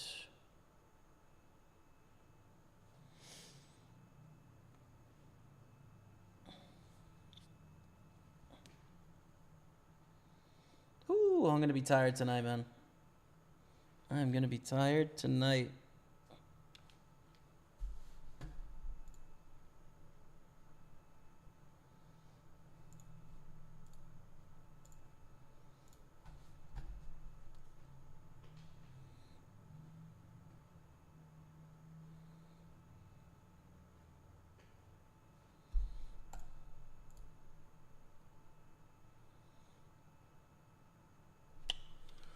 It's close to an open here. Probably better not to, though. It's a hand you can open sometimes, right? Like what happens under ICM is that hands shift towards ace-x and away from like the suited connectors on final tables. So it gives a bit more value to hands like this in the hijack than you would typically have. But the other scenario is that we have a reshove stack here. right? We have chip leaders behind us. We have this deck which can actively 3-bet. And then we're also just like mega deep in a really long tournament. Probably not a great idea to open up there is what I'm saying. We open the kings and everyone folds. That's just... It's just not what you want to have happen, man. Dang it. Dang it, bro.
I got a headache, man. Probably from staring at screens for the last several days. Don't think I can rock no hat, can I? I think it's a little out of control, maybe. Ah, that's all right. I'm all right with that. That's okay with me.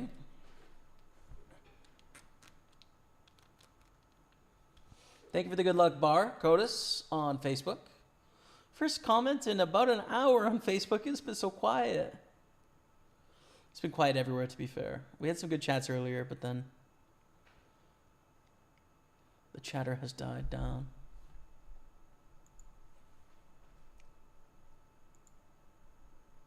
Fold here. 3-7 is trash. Daniel has chipped up to 381 again. And Bichalot is the short stack.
Wow. Ace Jack with the nuts. Thomas loses a huge pot there. Holy smokes. Let's see this hand play out. I'm going to fold 5 deuce on the button, by the way. Min raise call with the jack deuce suited. That makes sense. Bet call. Check, check. Bet of pot, jam. Wow. Wow, dude, that's crazy. Jacks against ace king. We could lose a player here if it's an ace or a king. But instead, they chip up above 600,000. And Dimitrov is now also in 600. So everyone's getting closer together. That's kind of not good news for us. Really sick spot for Thomas. I mean,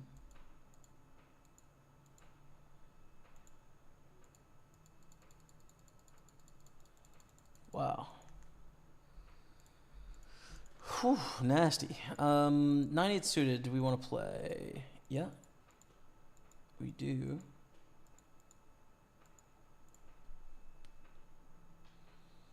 What's up, Leroy?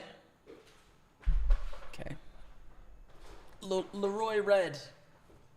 Sit up, chat. We're in the city. I think delayed bet is good here at 9-8. Not on this turn, though.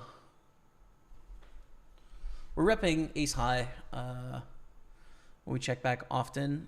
And or like pot controlling with random pairs. On this turn, it doesn't make sense to bet very much of that, except for like 8s, 9s, 10s. Yeah, I don't like it so much. Probably should bluff river, and that what sort of hands do we have that get to the river that need to bluff? Like 6s, 5s, and then suited connectors, right?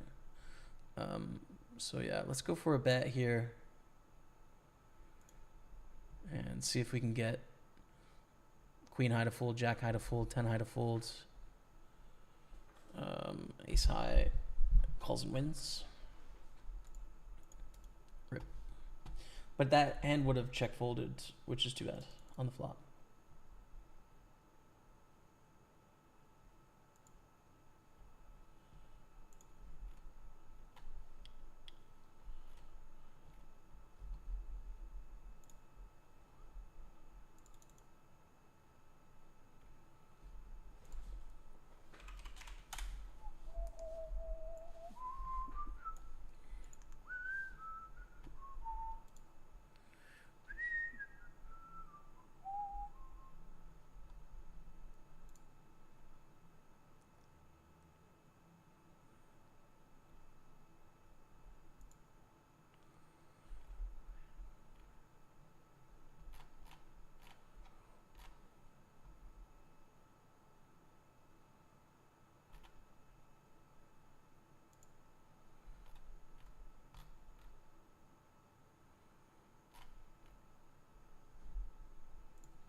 Just focusing on your final table gameplay. Thanks, man.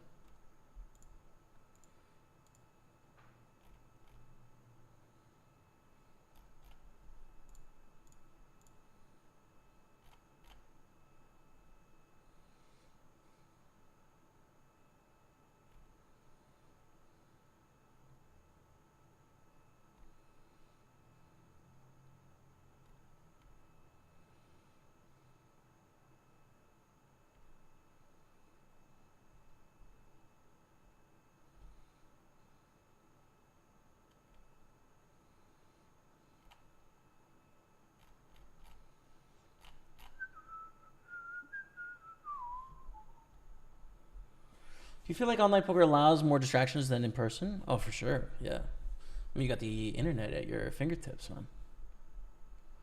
The internet at your fingertips. It's all right there, for sure.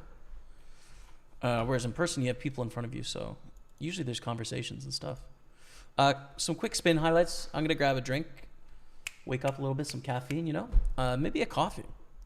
I'll be back in a few minutes. Pokerstaples on Twitch. Stay with me. Twitch, YouTube, and Facebook. Stay with me.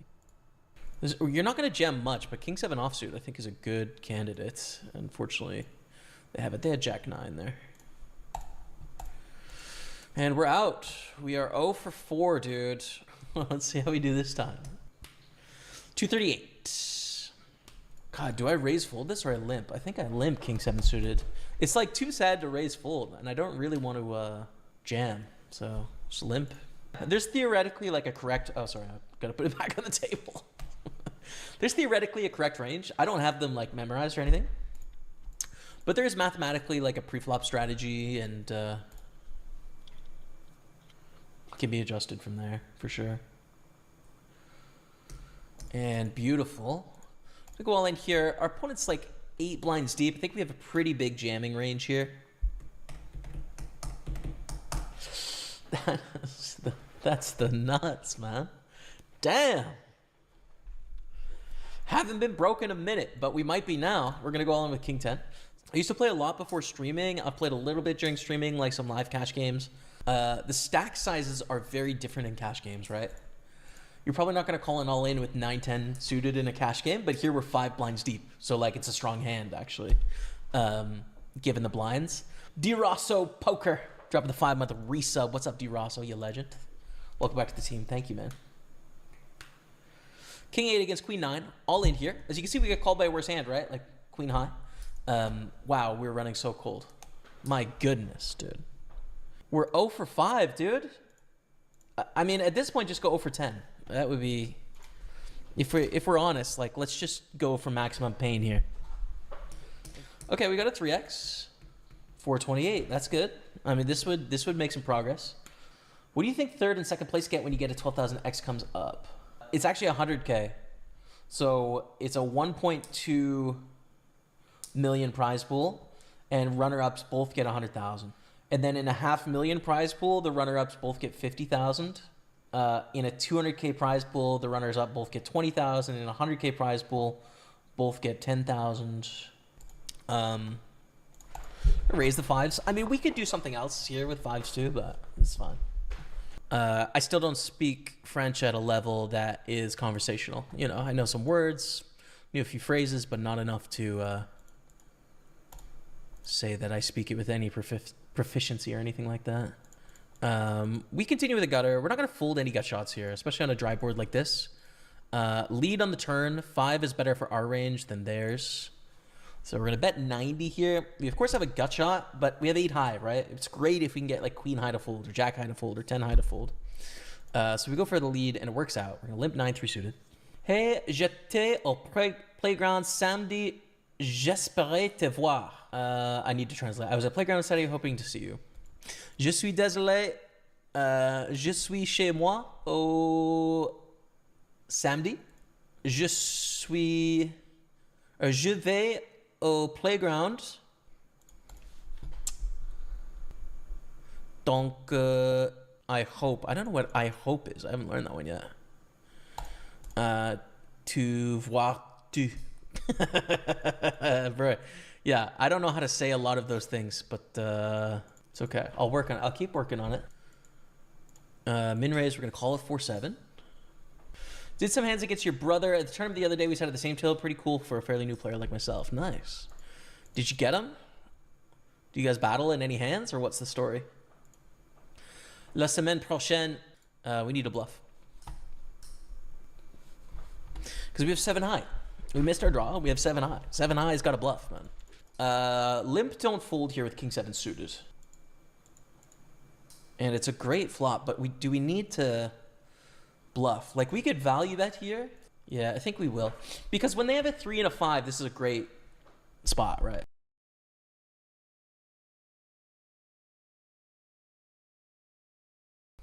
Hello, everyone. Welcome back. Cheers.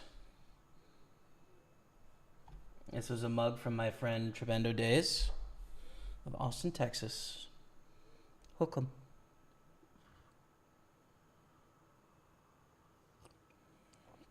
The coffee's hot. It's too hot, frankly. But it's needed to stay in the zone. To stay focused in the zone, man. King 4 of diamonds. Too much. It's a pretty hand. I would raise this not in this final table dynamic. But 3 stacks that can put pressure on. Not really so much this one, but Alex Dimitrov and Thang V. And it gets reshoves like we don't want to call. King 4, you know? So we'll just fold and move on. We are 5 of 7 as the chips fly around the table.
King 10 offsuit here. Do we want to play? It's on the edge again. I think fold is fine. I think it's all right.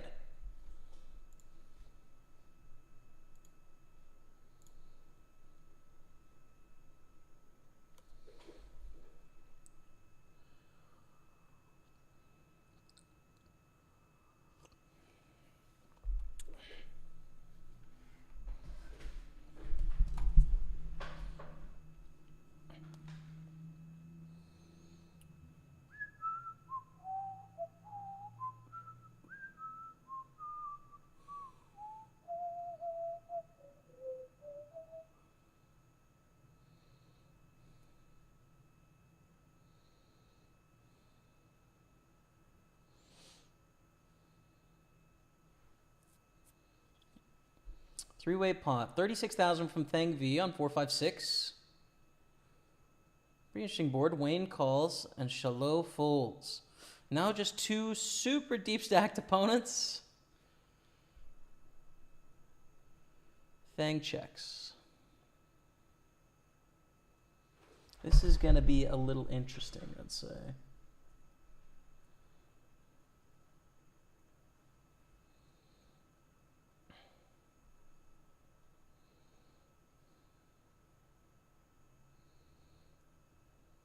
And pair fours wins. Good enough. I'm surprised Wayne didn't find a bluff there with something. Ace-8 suited is a nice hand. It's going to be a call against Daniel, a call against Alex. Against B Shallow, we have an opportunity to shove or call. I'd lean towards call. It folds all the way around to Wayne. And Wayne folds. Well, I mean, that's not very interesting, Wayne. It's not very interesting at all. All right.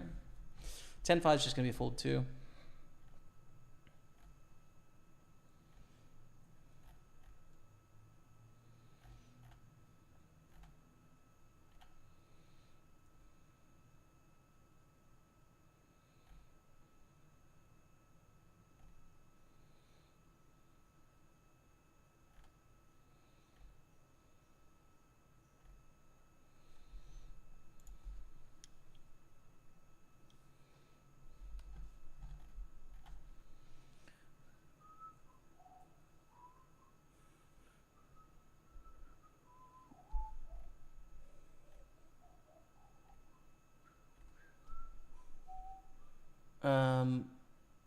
These tournaments don't pay much attention to. What do you mean, Scott?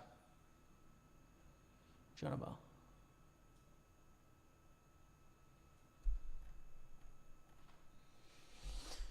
No, we're doing okay, but it's just been a long 2 days, man. A lot of streaming, a lot of computer time. We've been battling.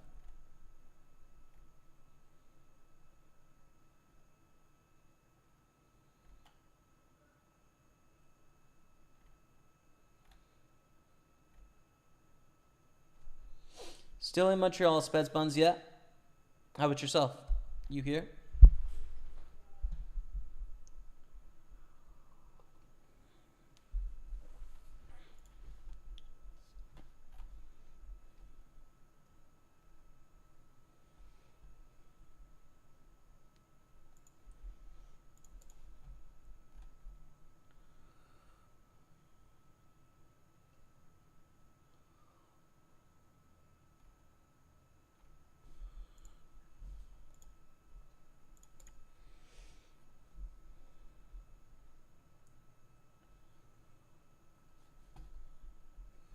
Raymond, relax, Raymond.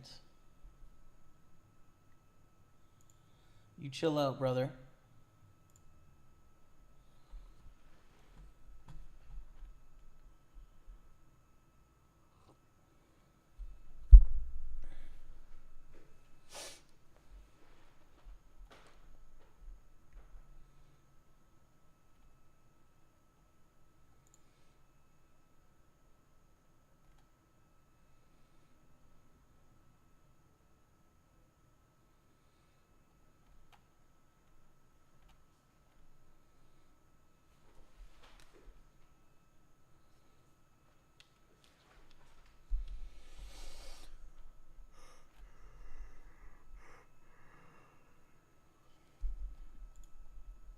Fold the king 6.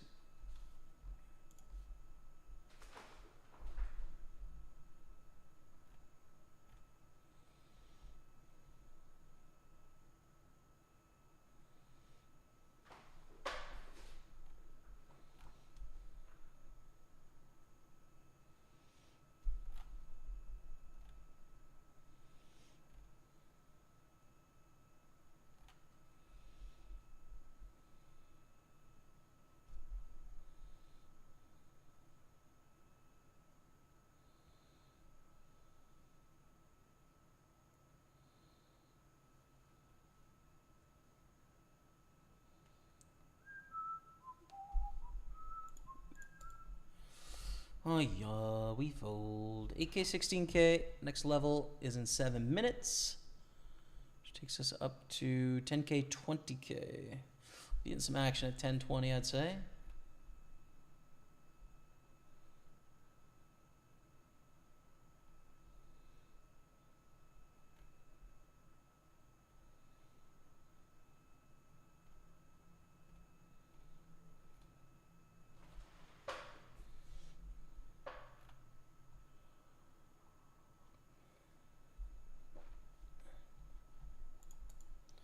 Alright, this is playable. King Jack offsuit.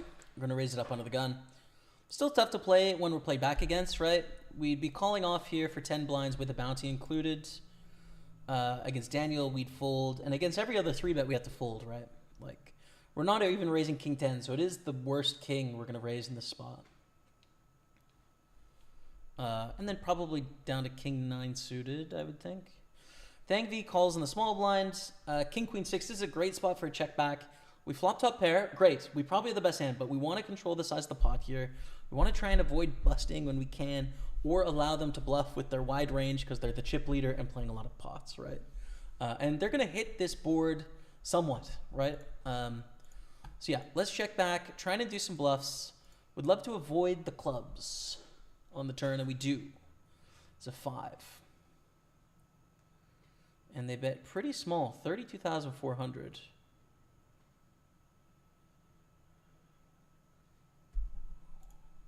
I'm going to play this unconventionally. This is such a small bet. To bet 1/3 into 100K on this draw-heavy board is very one-pair-like. So I'm going to raise and then check back river, actually. I think that's the best line against such a small bet. And we fold. They could have trips or a flush. And we have kings and 5s with a queen kicker. And I don't think they bluff for a 3rd. And if they had a queen, which is sort of our greatest hope, they're not going to jam this river. They could be jamming us off a chop here, but it's not likely enough to call 331 to win half of this back. Right? It's just not worth it. We fold. Too bad, man. Do you regret being so woke about politics and it affecting your viewership? No. I do think the way I think about things politically does affect how much people like me, and how much people are willing to watch me. Like, I think not having a political view on anything is going to be best for viewership, right? Whether that is left or right, marginally or strongly, like it's going to be best if you're neutral, if you're doing something outside of politics. But I also think that you have to be a person too, you know what I mean? Like, you can always just sell your existence of being alive and having a view on things and an opinion on things. You can always trade it in for attention, which you can trade for money, and take away that footprint. But to me, at a certain point, like, I want to be myself, and that's something that I've worked on quite a bit. We had to fold to this really big c-bet over time, in that I think when I was 24, 25, 26, 27, 28, like those early days of the stream, I was so swept up in the excitement and the opportunity of what laid in front of me. It was my dream. And I kind of had a chance, in my view, to prove myself as a person to the world. That's what it felt like, which is shallow but true, is how it felt. So, there wasn't a very strongly developed sense of who I was as a person. It was more so like a job opportunity allowed me to feel fulfilled as an individual, right? And what has happened a little bit over the last, I'd say maybe 5-6 years, is that, the person that sort of was stifled and pushed out of the way so that I could seize the financial and self-actualization opportunity is coming back again, right? And like, I get to make a decision that sometimes costs me money, like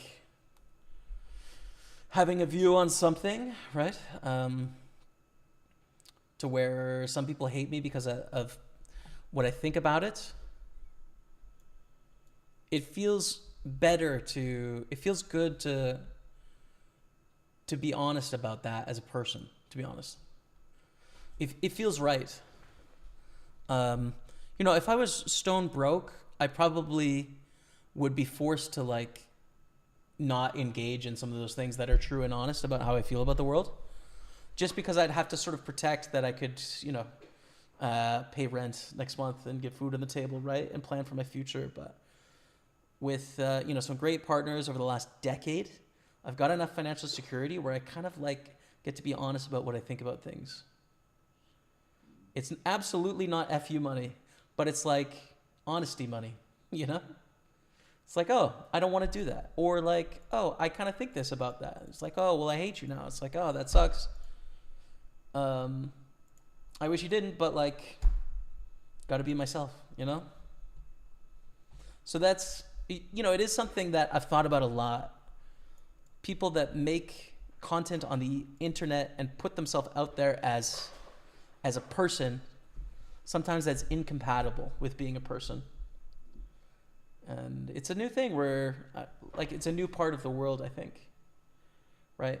That, not that people didn't have to make those choices 100 years ago, but it's just very different in a social media world.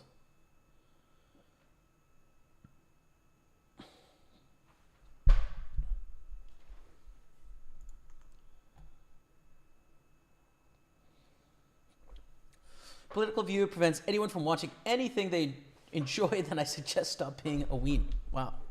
Straight from Lionheart Poker. Yakma says there are plenty of things that affect viewership. I'm not sure why you think politics are relevant in this case.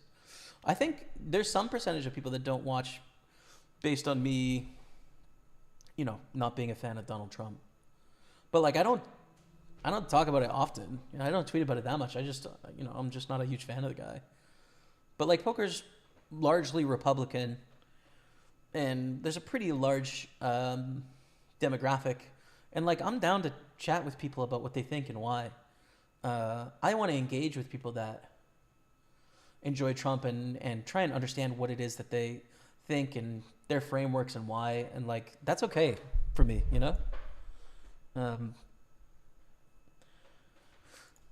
But I also think there is like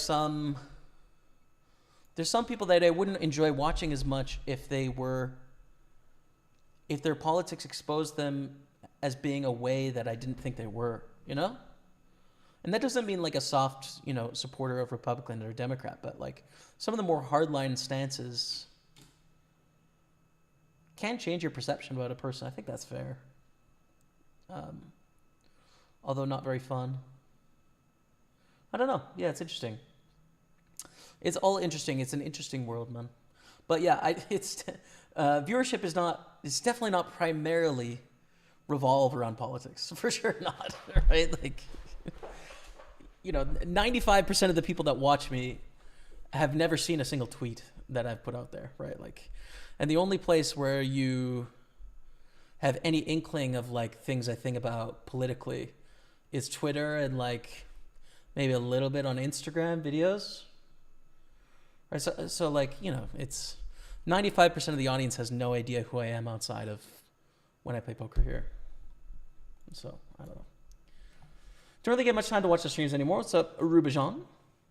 I thought I'd pop in and say, I hope you've been well, man. Good to see you on the final table. Good luck today. Thanks, man. Appreciate you.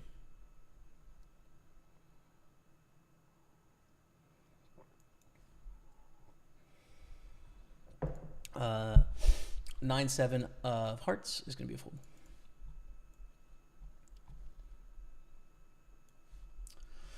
At Yuckmouth, it definitely has. I also didn't mean to comment in a bad way. And I definitely don't think my politics have affected my viewership as much as you're estimating. First of all, like, our American audience is like 30% of the total audience across Facebook, Instagram, YouTube, Twitch. It's about 30%. So, I'm not saying that, like, there aren't people in other countries that don't enjoy my content because I'm left of center from other countries, but even if it's like, let's say 20% of Americans, that's 20% of my total audience that are Republicans. Like, I don't know, if half them stop watching me, that's like 10%. It's, I don't know, dude. You could also just stream 4 days in a row and you're going to increase your viewership by 50%, like, pretty much automatically. So it's not really how it works, to be honest, but democracy, people shouldn't have to be quiet about their political opinion apart from the USA, but the USA wants to rip itself apart. Yeah, I don't think you have to. I think there's economic consequences now that didn't used to exist, right? In that it's an attention economy when it comes to media and content creation. And so,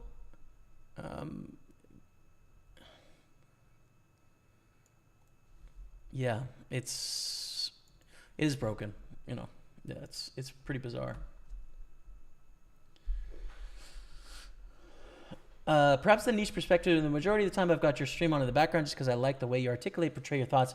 Whether I agree with them or not, I always appreciate hearing a well put together form perspective. Thanks, Pokerstaples. Thanks, man. That's really kind. I mean, that's the sort of content that I like. So I don't know. That's just kind of the person I am. I just like, I don't know, thinking about things in earnest and fully and all that. It makes it all more fun. So I appreciate kind words. It feels good to hear that. U.S. has some insane people. No matter which side you pick, you will be hated. It's why so few talk about it. Yeah, I don't know. I think there's insane people everywhere, but it's pretty combative in the U.S. at the moment for sure. I'm not denying you're right in that the U.S. is a fairly unique political place right now. It's pretty bizarre, I think. And not because of any of the views that are on display. None of the views that are on display are new. Like, they've been around for all of history. But the way in which they're manifesting in the audience or in the country through social media and media in general that's new, which is pretty interesting. But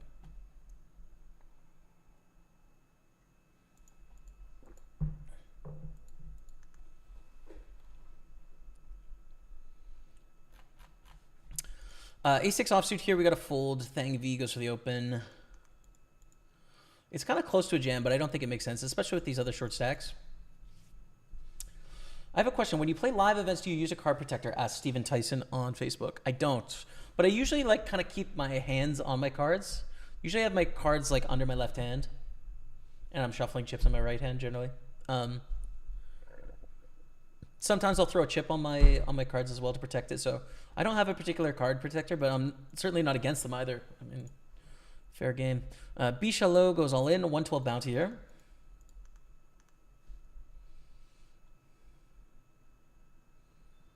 Thank you, Yuckmouth. Appreciate it, man. Very kind of you.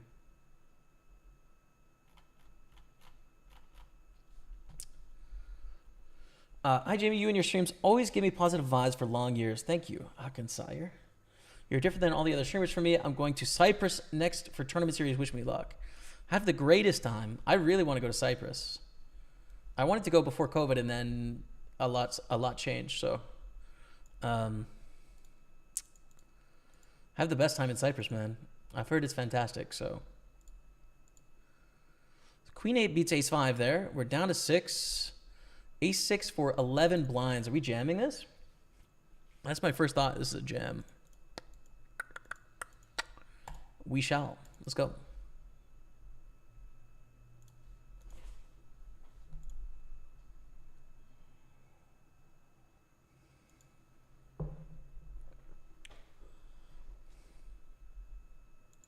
Take it. Let's go.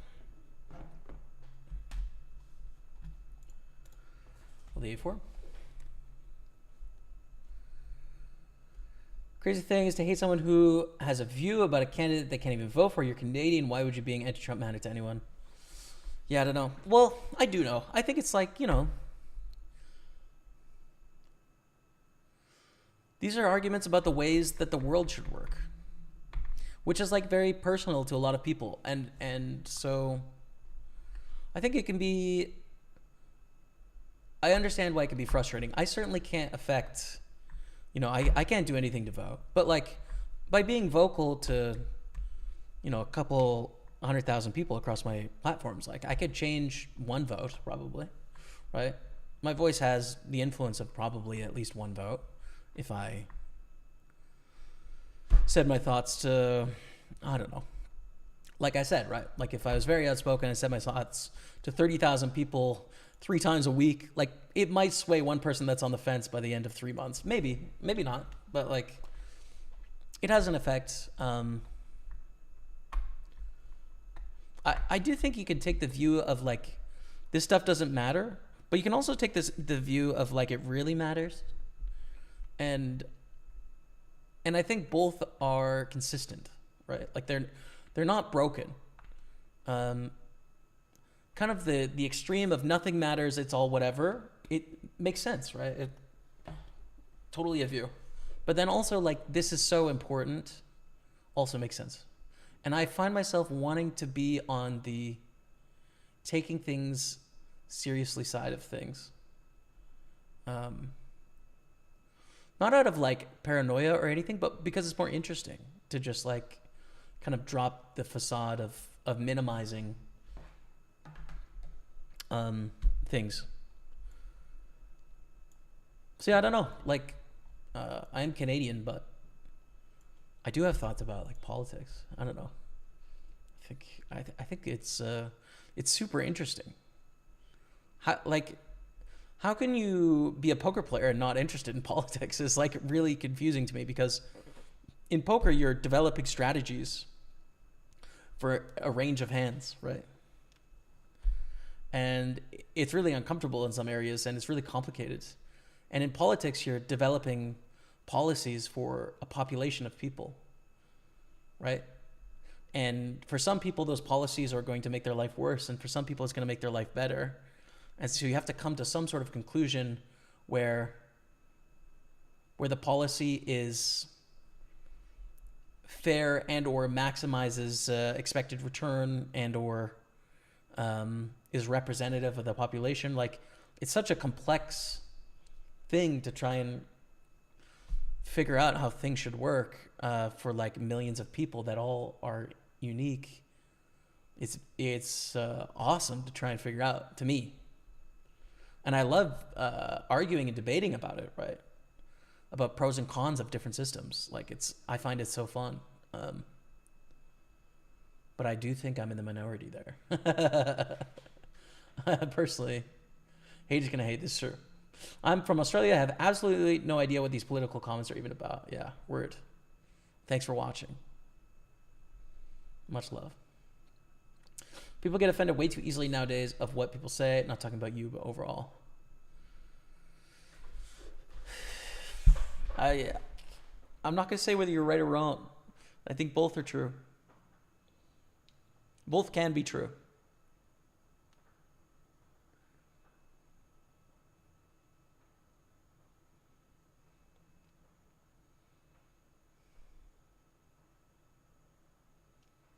Yeah. Okay.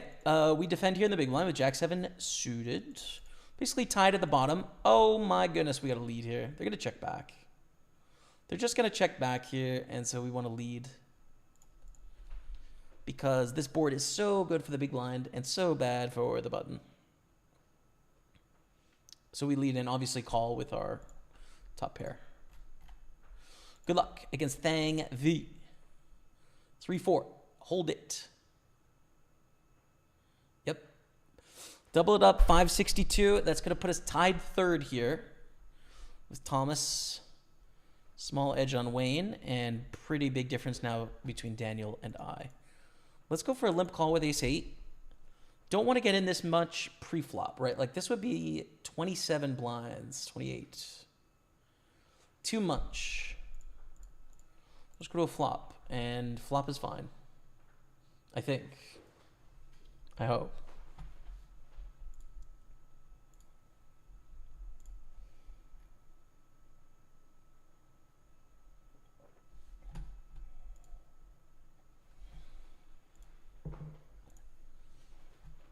That's a huge bet. Theory says continue here for sure. We just can't fold. Like, we just need to continue with a lot of our range. And ace-8 is way too high in our range, blind versus blind. Way too high to fold. But against human beings, it's also like, what the heck is betting 80% on the flop? Like, what?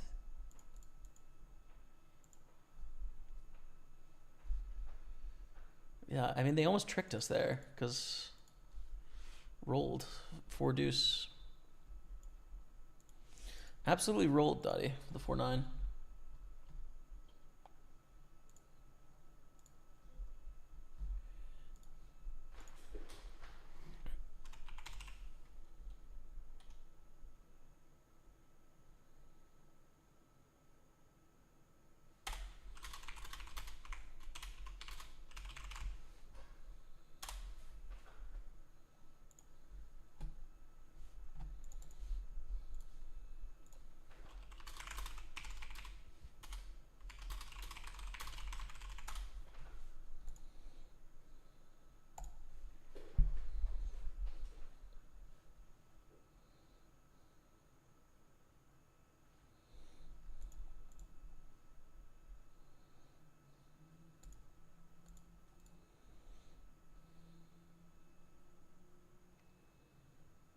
Full jack 7.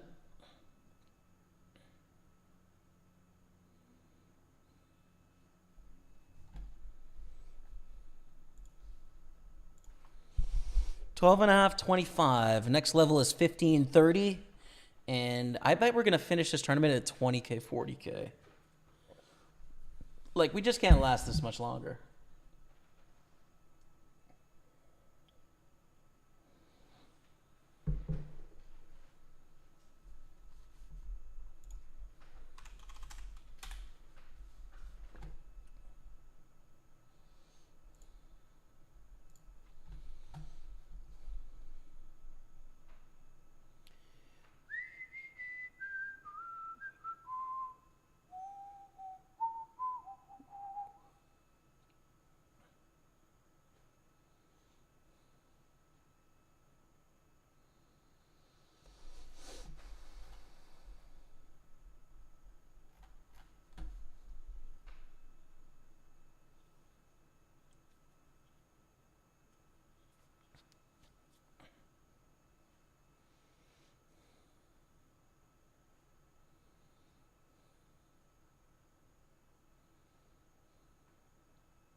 Three to 6.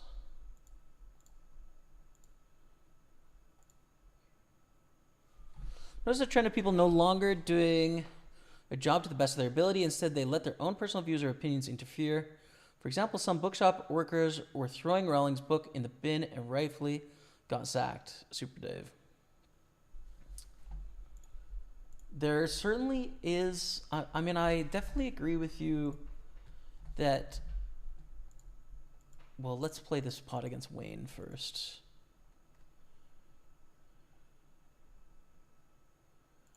I'm going to raise against Wayne. We cover for 337 bounty, which is pretty nice.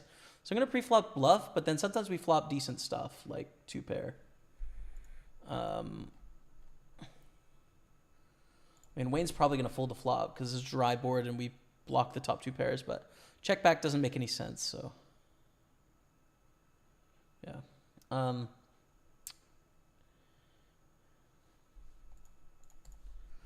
I do think there's a shift in work culture.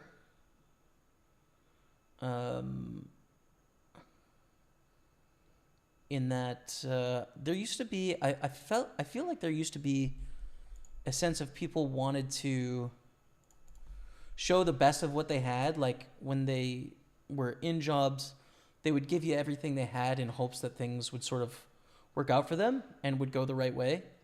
I feel like that's less the case now, and that people execute the job based on the description of the job, you know? So they don't go the extra mile unless the extra mile is emphasized as part of the job description, which seems to be some sort of a pushback against the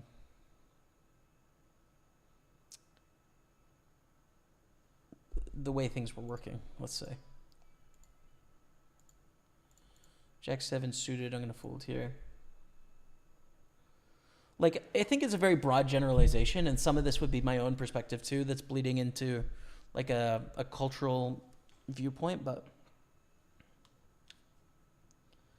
I think people more so are less willing to go into work and work extra hours and do the extra tasks in a hope that the boss notices and that they get promotions and that things work out for them. I think they more follow the letter of the law of what's in their contract and execute that contract and then go from there, right? Like, I think there's less faith in things will work out for you in career settings if you put your best foot forward. I don't think that happens as much anymore. I certainly have like experiences in my own life of just like working myself to the bone, trying everything I can to get ahead, and then have it not be recognized and have that be like painful, you know? And regretting some of those decisions. So like, I understand. I feel like we're less naive a bit that way. But yeah, you know, I understand as well. Like, it's, if you work in a bookstore, there's going to be books that you don't agree with and authors that you don't agree with. And it's kind of like, I can't disagree with the people for like standing up in what they believe in, but I definitely don't think that the owner of the bookstore should allow them to work at a bookstore, because you're going to have a variety of opinions, you know, in a bookstore. It's just the way it works. So, you know, I don't like the idea either, personally. Yeah, man. Good evening, sir. Best of luck. Dodgers SCC with the 113-month resub, like a legend, dude. That's the love of the chat for Dodgers SCC as we fold to the jam here. 5 left. Thank you, man. Appreciate you very much. Gets a love of the chat for that big resub. Just a random dude says, sup, Jamie? Hey, man. How do taxes work for professional poker players in Canada? I heard it's some sort of gray line. People don't really know if it's taxable or not. It is a gray area. Poker has to be your business. I pay taxes on poker income in Canada. If you're not a professional, you definitely don't have to pay taxes on poker in Canada. If it's where you're determined a professional is a gray area.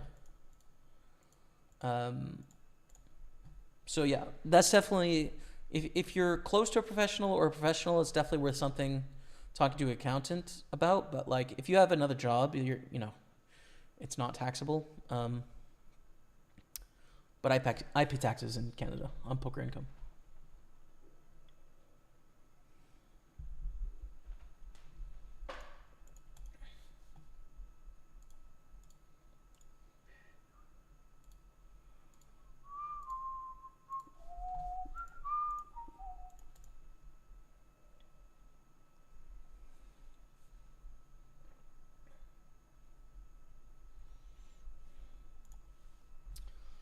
So we're all basically tied, and then the big chip leader. Pretty fun. Basically 700 cash here.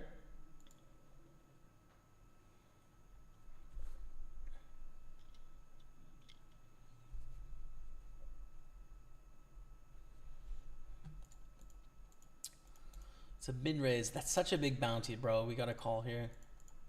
Like, our hand is trash, but $400 bounty is big.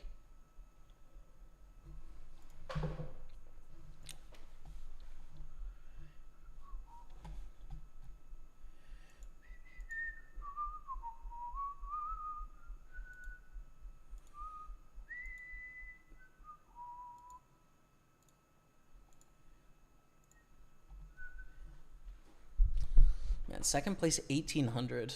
So sick. Another 1,300 to play for between the four of us. We're all kind of tied. It's and then of course there's a chance to win the heads up, etc. 4 deuces to fold. It's gonna get interesting pretty quickly though. Like I said, I think this tournament will end at 20-40. 20K, 40K.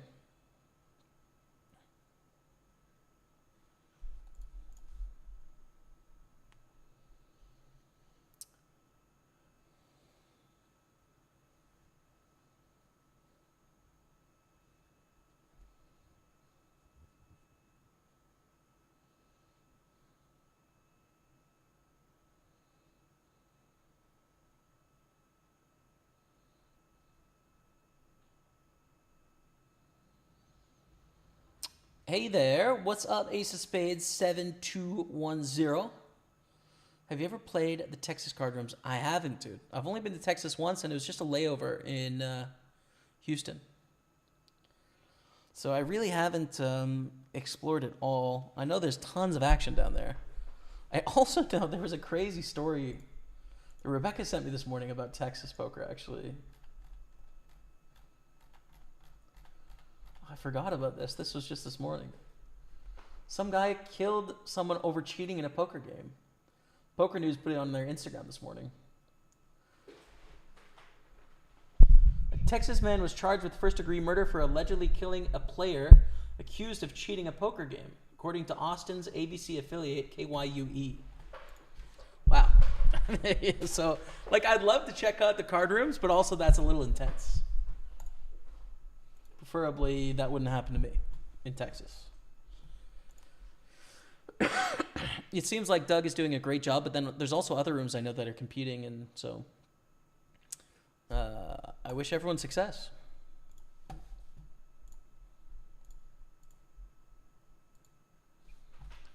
$10-7. Trash. But playable in a lot of spots. I don't want to see... Really, I don't want to see 3x. I prefer 2.5, but... They limp, which is great. We're going to take it to the flop. I don't even think bad enough to consider bluffing. Like, rather bluff with like 10-4, 10-3, 10 deuce than 10-7. Check. We have no gutter, no flush draw. We don't have 2 overcards. Our hand is pretty bad. I think we should bluff with all of our 4x and 5x first before 10-7 though. And like, you know, king 4, king 5, king 7, king 8, king 9. Jack 10. Oh my god. Jack 9, no bluff. That is painful. Tossing an author's book doesn't hurt the author at all. They were unwittingly harming the bookstore owner for someone else's views. One sec. Let's jam this ace-7 suited here. Good luck us. Oh, it's over, isn't it? Maybe not. Maybe we're in it to win it. Hit it. GG. 5th place for 700. 687. Close. Close. Not a terrible session, not a great session either. We made a profit in the hundreds. Yeah, so I agree with you, Spork, in that like it doesn't hurt the author, but it does prevent people from consuming their views, which has an effect on people's views. It's like another attention economy thing. So I have a friend that will remain nameless, and like he did some work when he was younger, like activism work. And there's actually one point where he snuck onto an army base and prevented an army exercise from happening. And like the thing is, it was measurable, the actual impact it had on people's lives. And he as a person superseded, essentially the will of a country through the democratic process by preventing a military action from happening. And so, like, is that the right thing to do? Like, it's not democratic. It's definitely not democratic. I also can't say it's the wrong thing to do, though, in that he is an individual. And if it's what he believes as an individual, I can't really say that he's wrong as a person. But I do think that the system that we develop for ourselves should prevent that from happening, right? So I don't think he was wrong with his view, or second with his action, but I think the system needed to punish him for it, whether the view was right or wrong. And I think it's kind of the same thing with the author's books, which is like people throwing out an author's books because they think their words are terrible for other people to read. We shouldn't allow that to happen in our public library systems or in our business systems, to where someone can essentially sabotage a business like that. But I also can't say the saboteur is wrong, whether I agree with the view or not, right?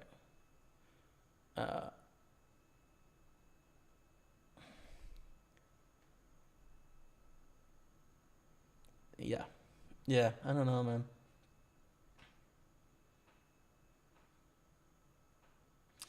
Anyways, thank you all so much for your love and support. It was a fun stream. I'm going to be back definitely next Sunday, but I think Friday as well.